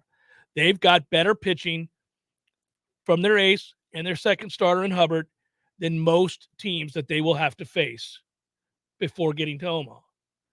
And even when they get to Omaha, if they get to Omaha, they will be formidable because of those two guys. Now, God forbid we found a third yesterday and Dunn becomes the guy they thought he was going to be at the start of the season. But they have a lot of arms, and it's not just their starting arms. They've got a lot of ways to get out of predicaments in that bullpen. They've got, I think, 3+ arms in that bullpen. Right. And that's been a development over the last month. Yeah. Yeah, 3, and I'm by plus arms, I don't mean the total number of arms. I mean 3 guys I would rate out as plus arms in that bullpen to go along with potentially 2.5 really elite starters. And you've got enough guys that can patchwork together Yeah. a Johnny Holstaff game if you need it. Like, so if Dunn doesn't have it that day, all right, then Correct. you turn to Montgomery, then you turn to Crowell, or or Scolaro, whoever. Patch it together. They Yeah, do. They have yeah. enough arms, enough live arms that miss bats to give you a chance to be in games. I mean, they do have a toughness about them too. If you think about it, they do battle. They have a toughness about them. Yes, and this is where on Friday I said even if we lose the first game, I think we could still win the series. Yeah. And what is that? That's a backwards way of defining that you think that somebody's tough. It's a compliment. Like I think they're tough enough to do, especially here. But that's why I care so deeply about hosting at least that regional weekend. You're right. In a best of 3, it doesn't matter where it takes place. Yeah. Tallahassee or the Moon, anywhere in between, we're in pretty good shape. And if you're pretty good playing shape, yeah. the same team for a weekend, but for a regional, which is weird, and it gets deep into your rotation, and there's usually some sort of adversity that you never envisioned that you'd be facing, you want the Animals. You want the home crowd there. And that's where they're very, very close. They worked very hard to get to this point. Tomorrow night's game, we don't usually play the Gators this late in the season. Usually that regular season matchup has long since passed and wrapped up, but because of the rain out earlier in the season, this is a huge opportunity to go down, play your rivals. And Meat's now 6-1 against the Gators, and he can improve his record against Florida as well with another win. He also owns Miami's ass. Did I say 6-1 against the Gators? Yeah. I meant the Hurricanes. Yeah. And then so now tomorrow he can improve his record against Florida. Yeah. Yeah. No, and he's been good against rivals. In fact, we're one spot above Florida currently in the RPI. We're 16, they're 17 in the RPI. If you look at, again, Miami dropped after losing to us. They dropped to 8th. In the RPI. But look at some of the teams, again, on here for Florida State, of course, that we know the series against Louisville and how important that turned out to be. North Carolina's not far underneath Florida State on the ledger. That is true. They sit at 24. Louisville's a team that we swept, and they're number 10 in the RPI. So Florida State's had a lot of success against very good baseball teams. And that's how they can be in a position that at 32-18, that they can still be really vying to move into that top 10 of the RPI. I mean, there's a chance they do it. Oh, you win, 5 of the next 8. Yeah. You might, if enough teams in front of you slip, you've done enough to bolster your resume to say, you know what, they get that number 8 seed. Yeah. So it'll be fun to monitor. And again, kudos to the softball team, which takes care of business and gets back to being the ACC champion, which they've now been 7 of the last 8 years. Lonnie's program is elite. They play that way. And then they add the level of sheer joy of playing with one another and for one another that is addictive to watch. I love it. It makes me I catch myself smiling watching them play. It's the kind of thing you tell, even at a very more, this is a much higher level, but you tell kids when they're young, when they're playing like Little League Baseball or youth soccer or whatever sport they're playing, when you see them getting too intense, because you realize that this is just a stepping stone, that things get much more intense from here, and they're just 8, 9, 10, 11 years old. You tell them a lot of times, hey, have some fun while you're doing this. This is fun. This is fun. Yeah, I want to win, and win matters. And yeah, they keep score for a reason. I'm with you, buddy. But have some fun here too. This is a lot of fun. It gets more intense. Trust me. Just enjoy some of this. They play that way. They play like they know they should be having fun. Now, they care deeply, obviously, and they're one of the best programs in America. But you watch them, they're just always smiling. It could be down 4-3 in the 5th. You're like, it's getting dicey, guys. And they're like, ha, ha, ha, it's great. Right, yeah. It could be the 7th inning, and maybe Kat's giving up a couple of hard-hit balls, and then there's a meeting at the mound. She's laughing. Yeah. What did you say? There's a part of me, it's like, why are you laughing? Yeah. But then there's another part that goes, you know what? Good for you. Yeah, you're fearless. There's a fearlessness that comes with that kind of emotion. It's great. Jeff Cameron Show, 93.3 Real Talk Radio and Warchant TV.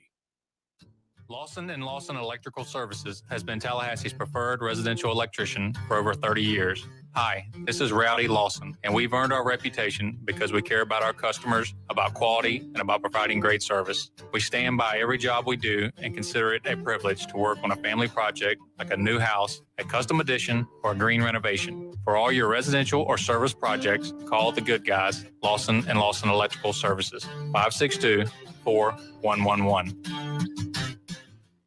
Applications, onboarding, payroll, termination. Business owners and managers, these are the processes that take away too much time from what you do best. But what if there was a locally owned, responsive solution that would charge you a fraction of the big national payroll companies? Sound too good to be true? It's not. North Florida Payroll Services is Tallahassee owned for nearly 15 years. And in that time, their prices have never changed. The reason North Florida Payroll Services can do that? Exceptional customer service that constantly evolves with the latest technology. From application to termination, for turnkey service for your payroll and HR services, trust a Tallahassee expert and save yourself time and money. North Florida Payroll Services. Online at northfloridapayroll.com.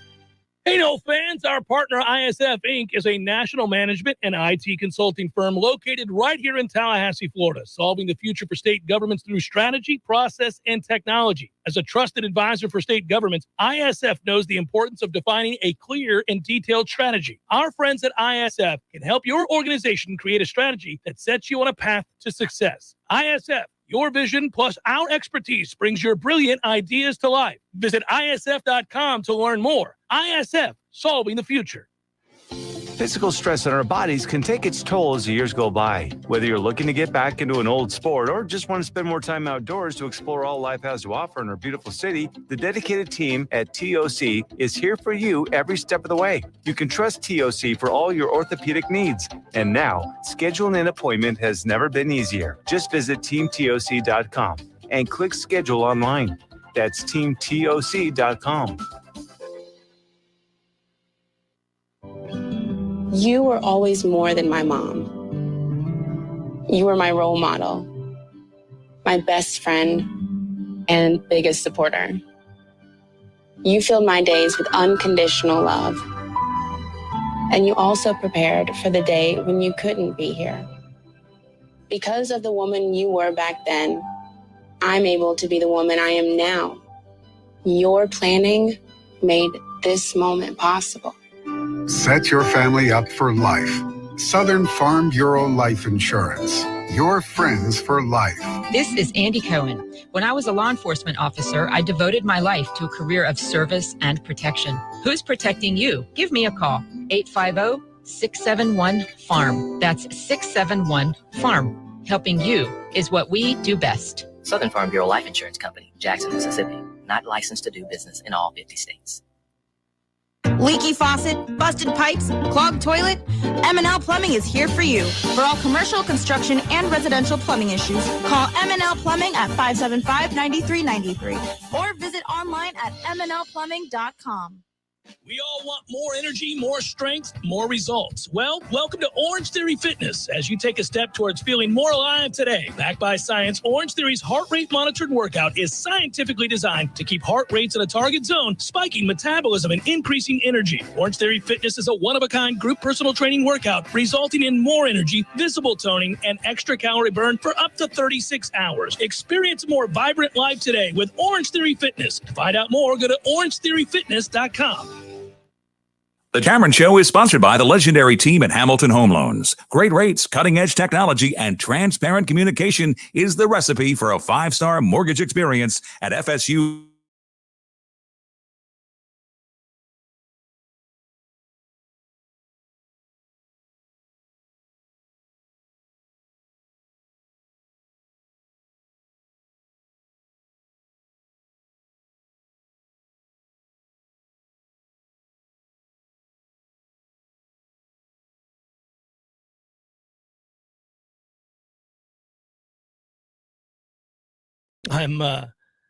I was asked to do a guest hit this week, and it's about FSU football, and I said yes, and it'll be going on later. But anyhow, the point is, it was funny.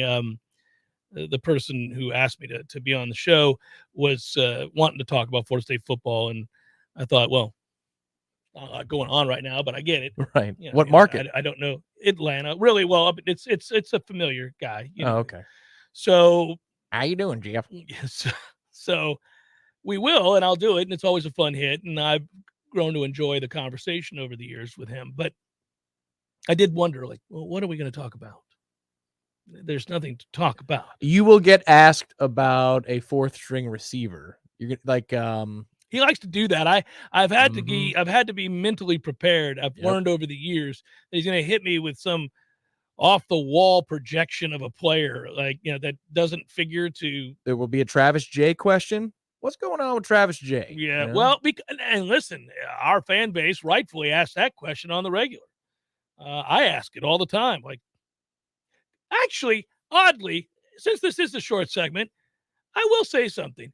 I never, of all the things that we talked about in spring football, during spring football, and in the days following spring football's conclusion, and we talked about everything from, you know, there's a dearth of talent at tight end, despite having a number of tight ends. Boy, lead with that. Well, I mean, we talked about that. We talked about the wide receiver room where you're a little bothered. There's dearth of talent in the wide receiver room. Well, there's a mystery too. Like, you don't know what's going to happen with Winston Wright, and he was a guy that could instantly help you. Johnny Wilson is,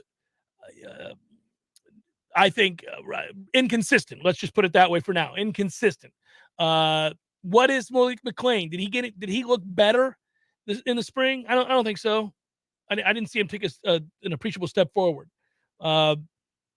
Obviously, Micah Pittman is a big upgrade. He has helped you a lot. That's one thing that we think is a surefire. Yes, it's going to work out for him. He's a good player. That helps Pokey because Pokey's not a great player, but he doesn't have to be if he's the 3. So, you know, he just has to be a decent 3, which he can be. From there, it gets a little dicey. Not a lot you can rely on. We hope Portier's taking a step.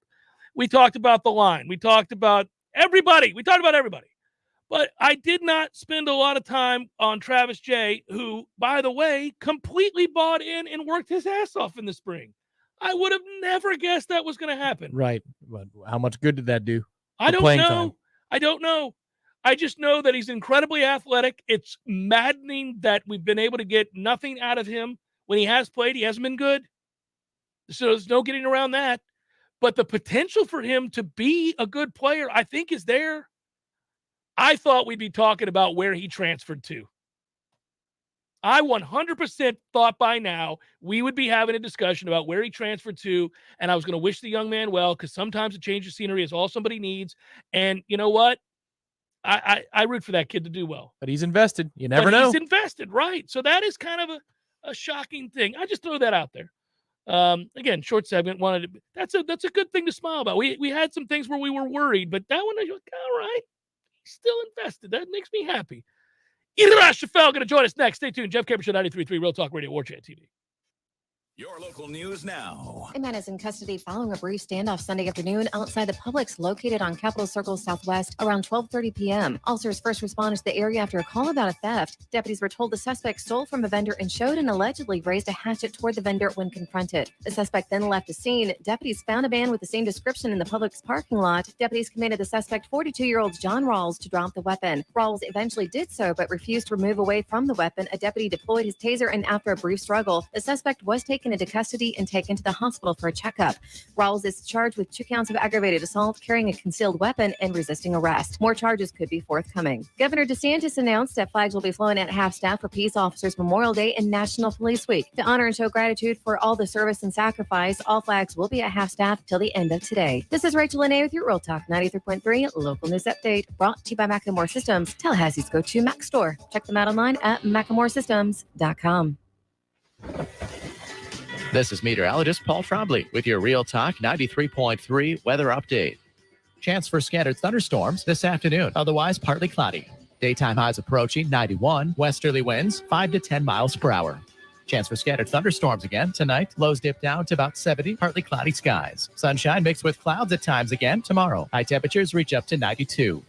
This report is brought to you by the Lawn Johns. For all your landscaping and lawn care needs, visit thelawnjohns.com. Right now, $89. Highway 27 Grill and Barbecue just north of Havana is your final destination for hamburger excellence. But what if you don't know which burger to try?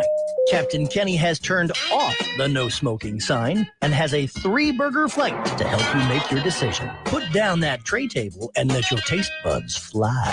Highway 27 Grill and Barbecue, 1 mile north of the last light in Havana. Highway 27 Grill and Barbecue. Get your fill at the grill. Well. Hey, Jeff, look at this place. Yeah. Well, doing well. It's been a while since I've seen you, brother, but, it hasn't been a while since I've been over to Gordo's. I go there on the regular because of you, Eddie. Well, we keep you regular. Well, that's true, but I think of Gordo's as a place to sit down, have a cold beer, talk to your friends, enjoy the sports, eat the delicious food. But I think of you as Uncle Eddie, a man who takes care of his people and takes care of the town. I appreciate that, Jeff. Hey, and we'll keep you regular. Gordo's, bringing the flavor and flair of Cuban food to Tallahassee since 1996. Here's what you missed on the Greg Tish Show. We need to have history. We need to have literature. It deserves an explanation. We don't need to be promoting lifestyles that come into play for your average elementary school. Well, I had an experience with this. When my daughter was in school, her teacher gave her a book to read, but then she asked me what the C word is. That was in the book. That was in the book. Okay, so talking about the C word. So you're talking about conservatives, right? The Greg Tish Show, Monday through Friday, 6 to 9 a.m., only on Real Talk 93.3. The Jeff Cameron Show, brought to you by Orange Theory Fitness. 2 Tallahassee locations, Midtown on Thomasville Road and Northside in the Village Common Shopping Center. Online at orangetheoryfitness.com.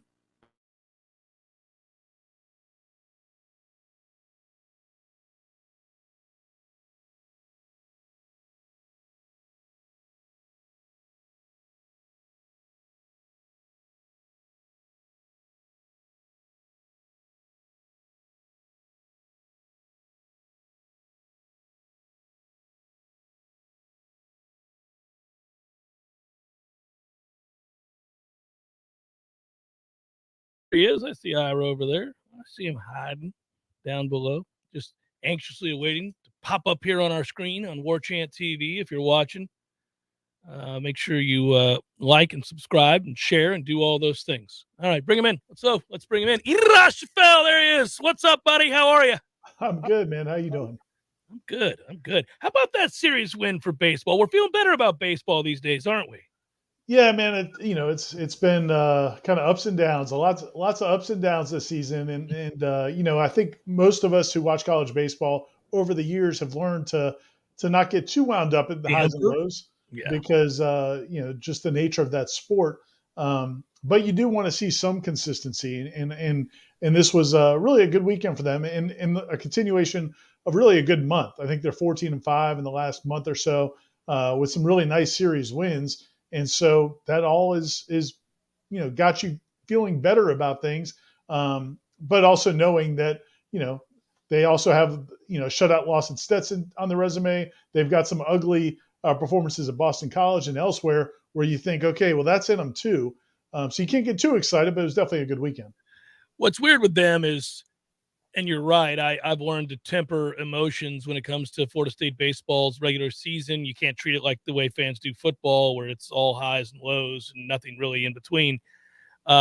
But I did want to see the high-end potential of them winning big series against elite-level teams, and they've done that, whether it was the sweep against Louisville, winning this series against Miami, obviously, performance against Florida. They've had a lot of series like this, but I liked it yesterday in your story on warchant.com about the baseball team. Quote, "We've got the Gators, we've got Carolina, we've got high RPI games, we've got the ACC tournament," said Mike Martin Jr., so it's right in front of us. There's a very good chance we're going to see these great fans yet again. He loved this weekend because of the energy at Hauser, obviously the success against Miami, and bouncing back from a loss in game one. And he has to be buoyed by, I've brought it up twice today, I know I was, seeing that version of Ross Dunn.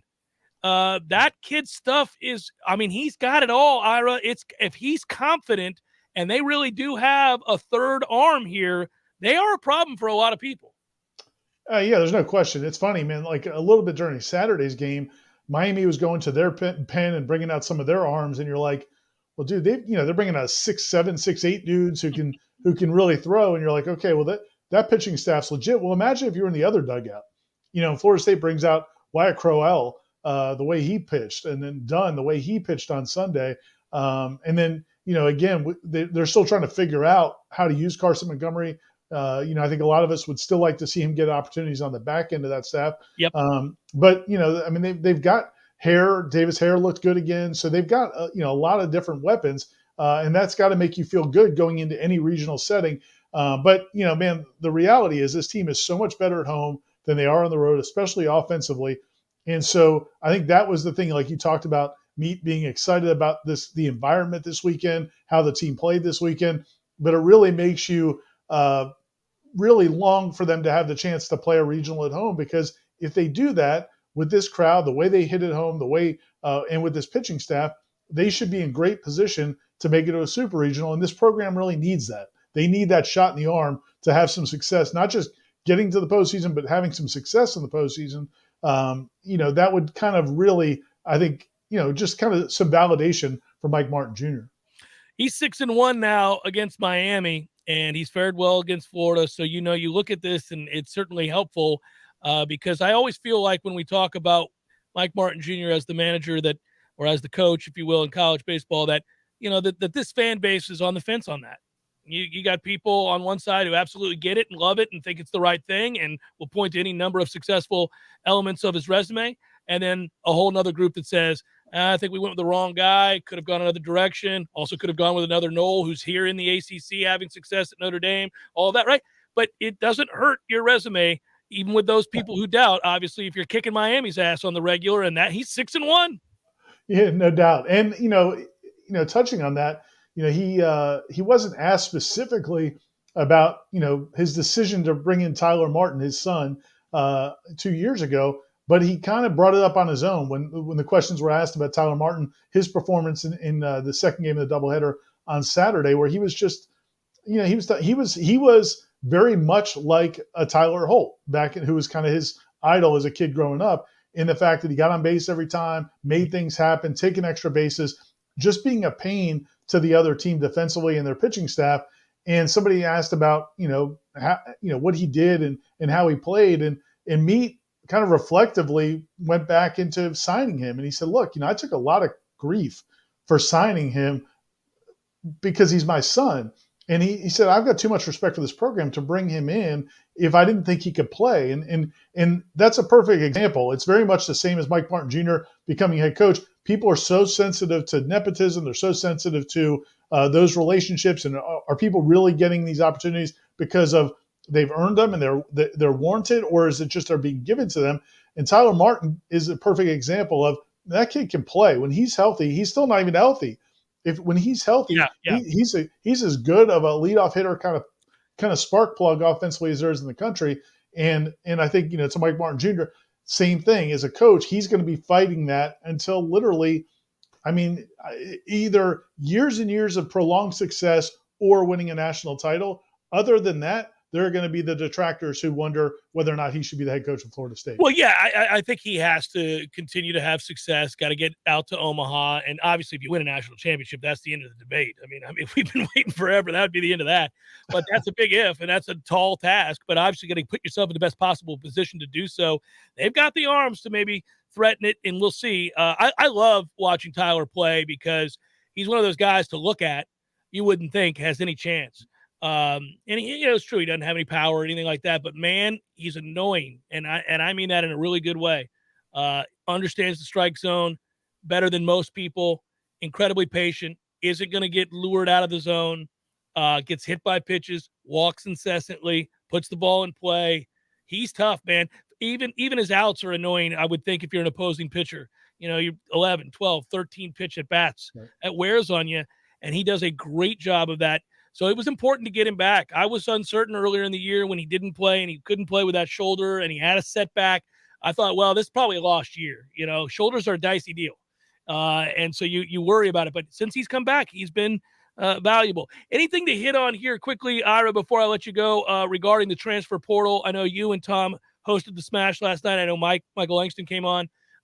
It's interesting. It's starting to feel a little bit like they may take a corner, but I don't know if there's anything out there right now that they feel compelled to reach out. Well, I definitely think corner and offensive line seem to be two places where they really like to get somebody. I think when it comes to pass rusher was a position that we definitely felt like they needed to hit on. and probably wide receiver. But, I think it's a combination of maybe there's just not as much out there that looks better than what they have. They really like what they got out of Derek McClendon in the spring. You've got Briggs coming back. You've got Jared Verse coming in, who they have super high hopes for. You've got some really talented young guys. And so maybe the question is like a Patrick Payton and some of these other guys. Maybe the question is, are there people out there that are better than your second and third team guys? And if they're not, then is it worth wasting that scholarship on them?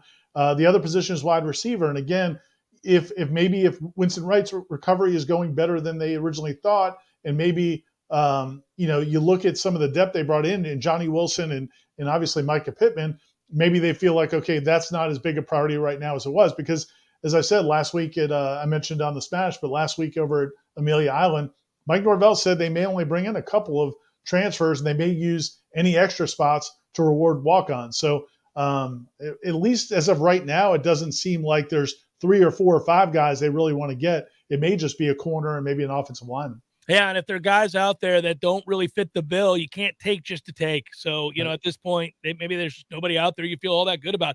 Thanks, brother. Always good. I'll talk to you later. Thanks, Jeff. See you, man. All right, take care. That's Irish Chappelle, Warchant.com, Warchant TV, all that good stuff. Seminole headlines. He'll be doing that tomorrow with me. Looking forward to it.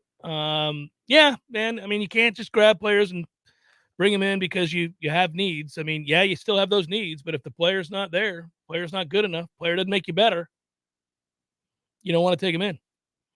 They'll take you in at Orange Theory Fitness. Take your ass over there to Orange Theory Fitness and get it together.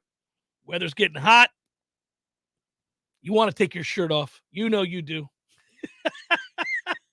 But you don't want to do it and be embarrassed. Come on over to Orange Theory Fitness. First class is always free. Get in there, get a feel for what it's all about. They'll push you, but it's fair. The coaching is tremendous. And I think you'll feel part of a larger group that will compel you to come back and to achieve alongside other members. It is kind of joked about a lot of times as a cult, but in a good way. Not one in which you drink a bunch of Kool-Aid in a foreign country and die, but one in which instead you celebrate each other's successes, weight loss, strength, and all the tenacity it takes to achieve both. Orange Theory Fitness, again, that first class is always free. And your first month is free. In fact, if you get that heart rate monitor, which you're going to want to do because you're going to want to see the scientific evidence, and it is science-based, science-backed, of your improvements. And improvements in fitness are something that embolden one to want to go back. So you got a lot of incentives and a lot of ways in which you can reap the benefits from Orange Theory Fitness. Jeff Cameron Show, 93.3 Real Talk Radio, Warchant TV. Wooden Glass has been taking care of families since 1945. Experienced, reliable professionals who offer only the best, like Wooden's top-of-the-line bath enclosures. Eye-catching storefronts are a specialty at Wooden Glass, and they provide precise installation. Wooden Glass, Tallahassee's first family in glass. Online at woodenglass.com. Call 850-222-5781. Paul's Termite and Pest Control has been serving North Florida for over 50 years. When you've been around that long, you're certain to see change. Back in the day, almost all of our competitors were just like us, owned and operated by local people to keep their lawns green, protect North Florida customers from pests, and their homes from termites. We always had a great respect for our competitors because they truly cared about the well-being of our community as we at Paul's do. But things began to rapidly change. The local competition began selling out to big companies based in places like Orlando, Atlanta, and Memphis. Local decisions being made by people who know very little about the unique needs of North Florida. And now, many of them are being bought by international companies based overseas. Local decisions made by people in Great Britain. In our industry, being local does matter. Paul's Termite and Pest Control is still owned, managed, and operated by people that live in North Florida. This is our community. We proudly make it our home, and all of our decisions are made locally to serve our customers. For the elimination of termites and other pests, and a greener lawn, too. Call Paul's. We'll get them all. Dirty exterior? Don't scrub it. Wet it and forget it. Wet and Forget, the easy outdoor cleaner. Wet and Forget works overtime with Mother Nature to eliminate unsightly black and green stains on the exterior of your home with no scrubbing, power washing, or bleach. Use Wet and Forget on all your outdoor surfaces, including decks, siding, roofs, and patios. Wet and Forget's available in a concentrate or extreme reach hose end. Purchase Wet and Forget in store or online at Lowe's, Menards, Ace, or Walmart. Angie's List is now Angie, your home for everything home. With Angie, you could cross your next project off your to-do list before this ad is over. Just tell us what you need, and we'll handle the rest. Sending a top pro to get it done. Or browse reviews, compare quotes from pros, and connect instantly. All for free. For everything from routine maintenance to a dream remodel. Because however you want your project done, we'll get it done. Download the app or go to Angie.com. That's ANGI.com to get started. There's fun to be had every night at the Corner Pocket. Take home prizes on Trivia Tuesdays and Beer Bingo Thursdays.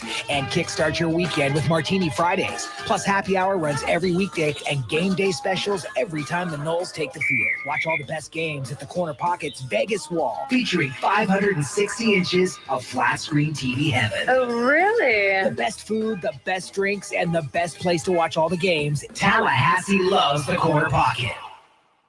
Cameron Show is sponsored by the legendary team at Hamilton Home Loans. Great rates, cutting-edge technology, and transparent communication is the recipe for a 5-star mortgage experience at FSUHomeLoans.com.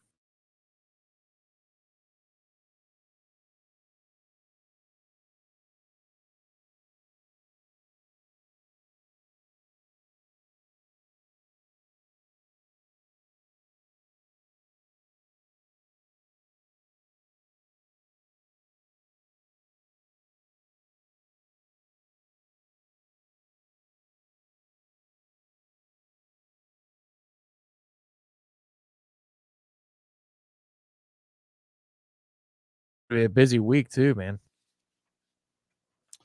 Yeah, tomorrow we got FSU Baseball. Yep, in game 1 of Lightning Panthers. And then in my household on Wednesday, game 1 of Rangers Hurricanes. I mean, it's good.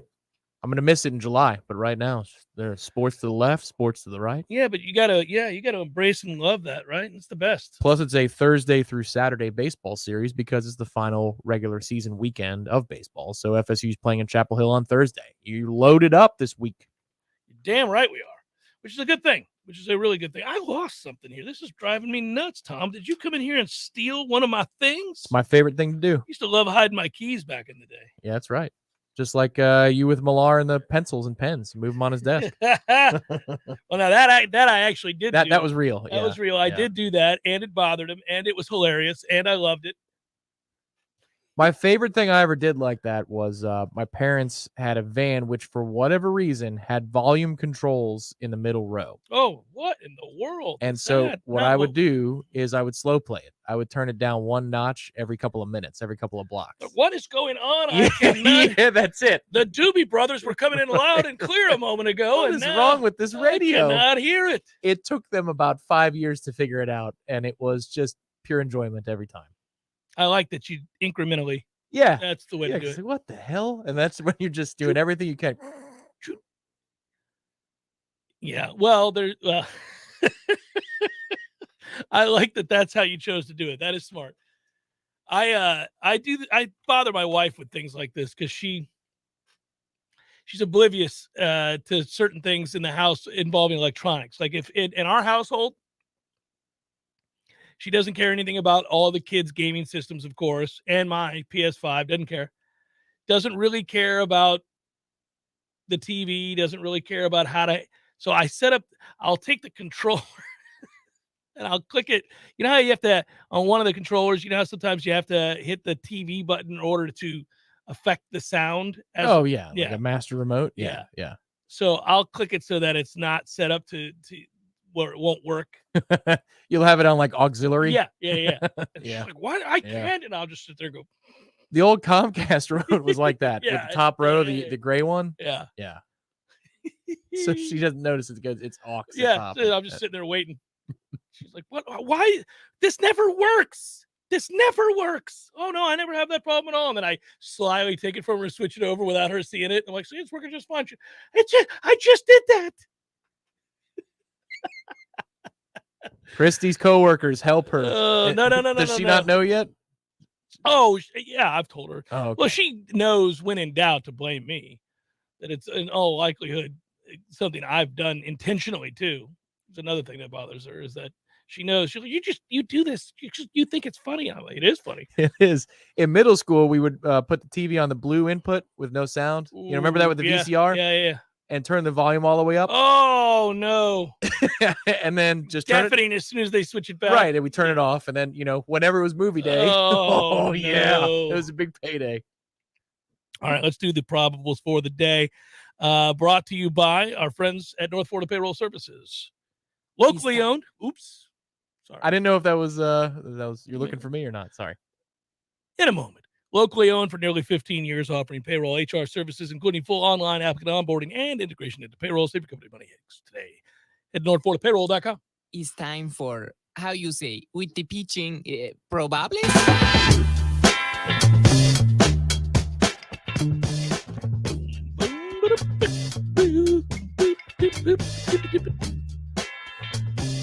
Tigers, Rays, Alex Fano and Corey Kluber, Nats, Marlins, Aaron Sanchez, Sandy Alcantara, Yankees, Orioles, Luis Severino and Kyle Bradish. Got the Mariners and the Blue Jays, Chris Flexen, Astros, Red Sox, Jake Odorizzi and Garrett Whitlock. Cardinals, Mets, Miles Mikolas. Yes.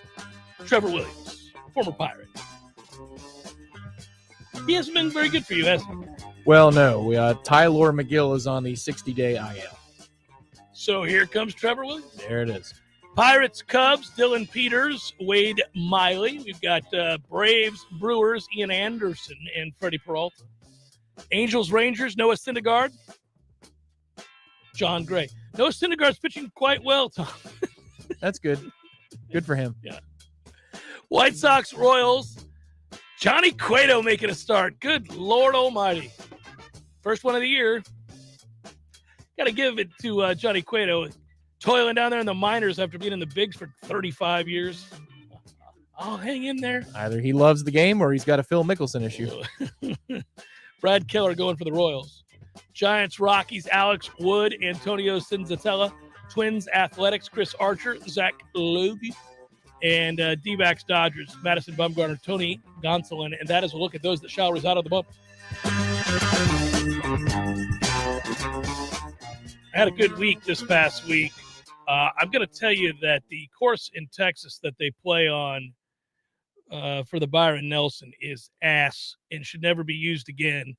It is silly to watch golf on that course. I don't know why they do it. There's nothing interesting about that course. It's wide open. It's impossible to fail.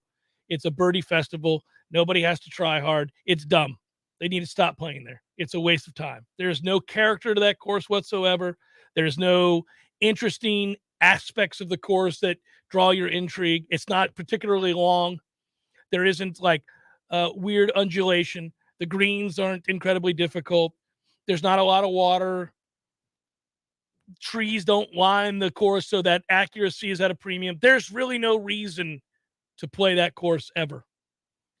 So did somebody come from behind on Sunday and beat you in the league? Or No, what I happened won there? the league. I won the league this week because my man Hideki Matsuyama is having none of your nonsense. And by the way, he will be a force to be reckoned with here for the PGA Championship. But no, I had a great week. I had him and Justin Thomas both finished in the top 5. And then I had Maverick McNeely, who was average at 16, 17 under, but it was enough for me to get through. But it's just a stupid, like it's a PGA Tour event. There has to be an aspect to it. I don't care if you go low. I don't care if it's par. I don't care, if par wins it or if 28 under wins it. I don't really care. I just need to know that there's a method or a reason for why we're here. Is this a short course that has a lot of character that requires a lot of different types of irons, where it protects itself the way that old courses do? Like you see that when you watch Harbor Town. Harbor Town, exactly. Harbor Town's a great example. And the players love playing Harbor Town because it's just a throwback course. It's got character. Are really long, and you're like, okay, well, it's a driving contest this week. Not my cup of tea, but at least it has something that you can hang your hat on. You know that par 5s are going to win the course, win the event. This course just doesn't have anything. I don't know why they play there. When you look at the aerial shots, you're like, this is stupid. There's nothing here. There's nothing. So, just an aside. I watched 10 minutes of it, so I didn't have time to really gather. I watch it all because I'm gambling on it, but I won this week. Felt good about it. I think it'll be a fun week. Coming up, PGA Championship will be. This is a much better course. Where they're playing this week is good, and I think this is going to be a good PGA Championship. All right, gambling outlook then. Between the 2 conference final series in the NBA or the 4 conference semifinal series in the Stanley Cup playoffs. Oh my goodness. What series do you feel most confident about in terms of who's going to win? Do you have a pick yet? I think Florida's going to beat us. That's the one you feel most confident about. I think so. I think we're on our last legs. You son of a. I think we're in trouble. Well, I'll be honest with you. I think that the Mavericks Warriors is kind of a toss-up. I'm leaning Mavericks, by the way.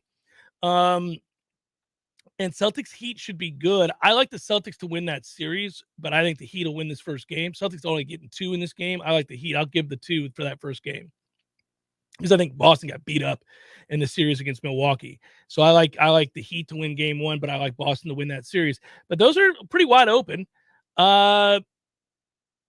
Rangers, Carolina. I think that's a heavy lean Carolina. It's a heavy lean Carolina. I'd love the Rangers to win, but I don't feel great about it. Colorado, St. Louis is a heavy lean Colorado. Correct. They have it in them to blow up in their own face. Yeah. See, so again, I don't think my choice was that off-putting. I know it's unfortunate, but I think that's a logical choice. Well, the answer's Carolina over the Rangers, but that would have been the most. But I'm really rooting. I didn't want to offend Jamie, and I'm really rooting for the Rangers. So You are? Yeah. That's interesting. I don't care anything about Carolina. I didn't know if maybe the New York market might have you. Doesn't bother me either way. I don't care. I like Rangers. I like the Rangers. I have no problem with them. I like them more than the Islanders. My thing is with the Jersey Shore. So they should call that team. I like the Rangers. I actually, plus their classy uniforms. Oddly, I really love their uniforms, and I loved it when Messier and them won. That was good. I'm okay. It's a long time ago. It is a long time ago, but I'm all right with the Rangers, and I don't care anything about Carolina. I thought Carolina messed around too much and made that way too interesting. They should have won that series going away. Yes, they did. So they've got a potential goaltending issue too. Out west, the Calgary Dallas series, the Calgary Edmonton series is going to be great. It will be because anytime you can sit down and watch Connor McDavid, it's fun. Mm-hmm. And that's Alberta. It's there's bad blood. It goes way back. They haven't had a series of this nature in 31 years, but there was a lot going on in the 80s between those two franchises. So if anybody takes pleasure in seeing Canadians get actually really mad at each other, maybe start some fights. Who doesn't take great pleasure in that, right? They're not always the most courteous people in the world. This would be a great example of that. Yeah. You can get the Mavericks, if you're like me and you like them in the series against the Warriors, at plus 200 to win the series. So I would jump on it if that's what you're interested in. 2-1. All right. You can get that at plus 200. Also, it's fair right now in the NFL to grab regular season totals now that the schedule is out. You can do so. For example, I would take the over on the Chiefs. I think Vegas had that at 10.5. Yeah, I'll take 11-6. They'll win 11 games. Where's your solar panel guy? Oh, I should reach out to him. You just got to show up. I still have him in the phone. That's right. I haven't made my way over there in a while. When are we meeting at? And he'll be like, "Oh, I'm in town this week. I'll see you in an hour." I'll talk to you about solar panels, and we'll flip a coin. Also, Vikings. What do you think on this one? I was going to ask your expert opinion since you've got a wife in the household that is locked into the Vikings. Their win total seems low to me. 8.5. It's a tough way the schedule is laid out for them. They should be over 500 though. The offense should once again be explosive. I mean, it is until it crashes and burns. But I don't think this is the year it crashes and burns. Jefferson, Thielen, Dalvin, and then they've got basically McVay's underling is the new coach. Thielen's on his last legs here. He is, but he'll draw single coverage. If he's in the game, I need him to play a little bit more. He's misses too much time. Hammies get sore as you get older, Tom. It's tough. They never beat the Bears. If they beat the Bears, they'll hit the over. Good work out of you. Good work, Director Matthew. Be well, everybody. We'll talk to you tomorrow.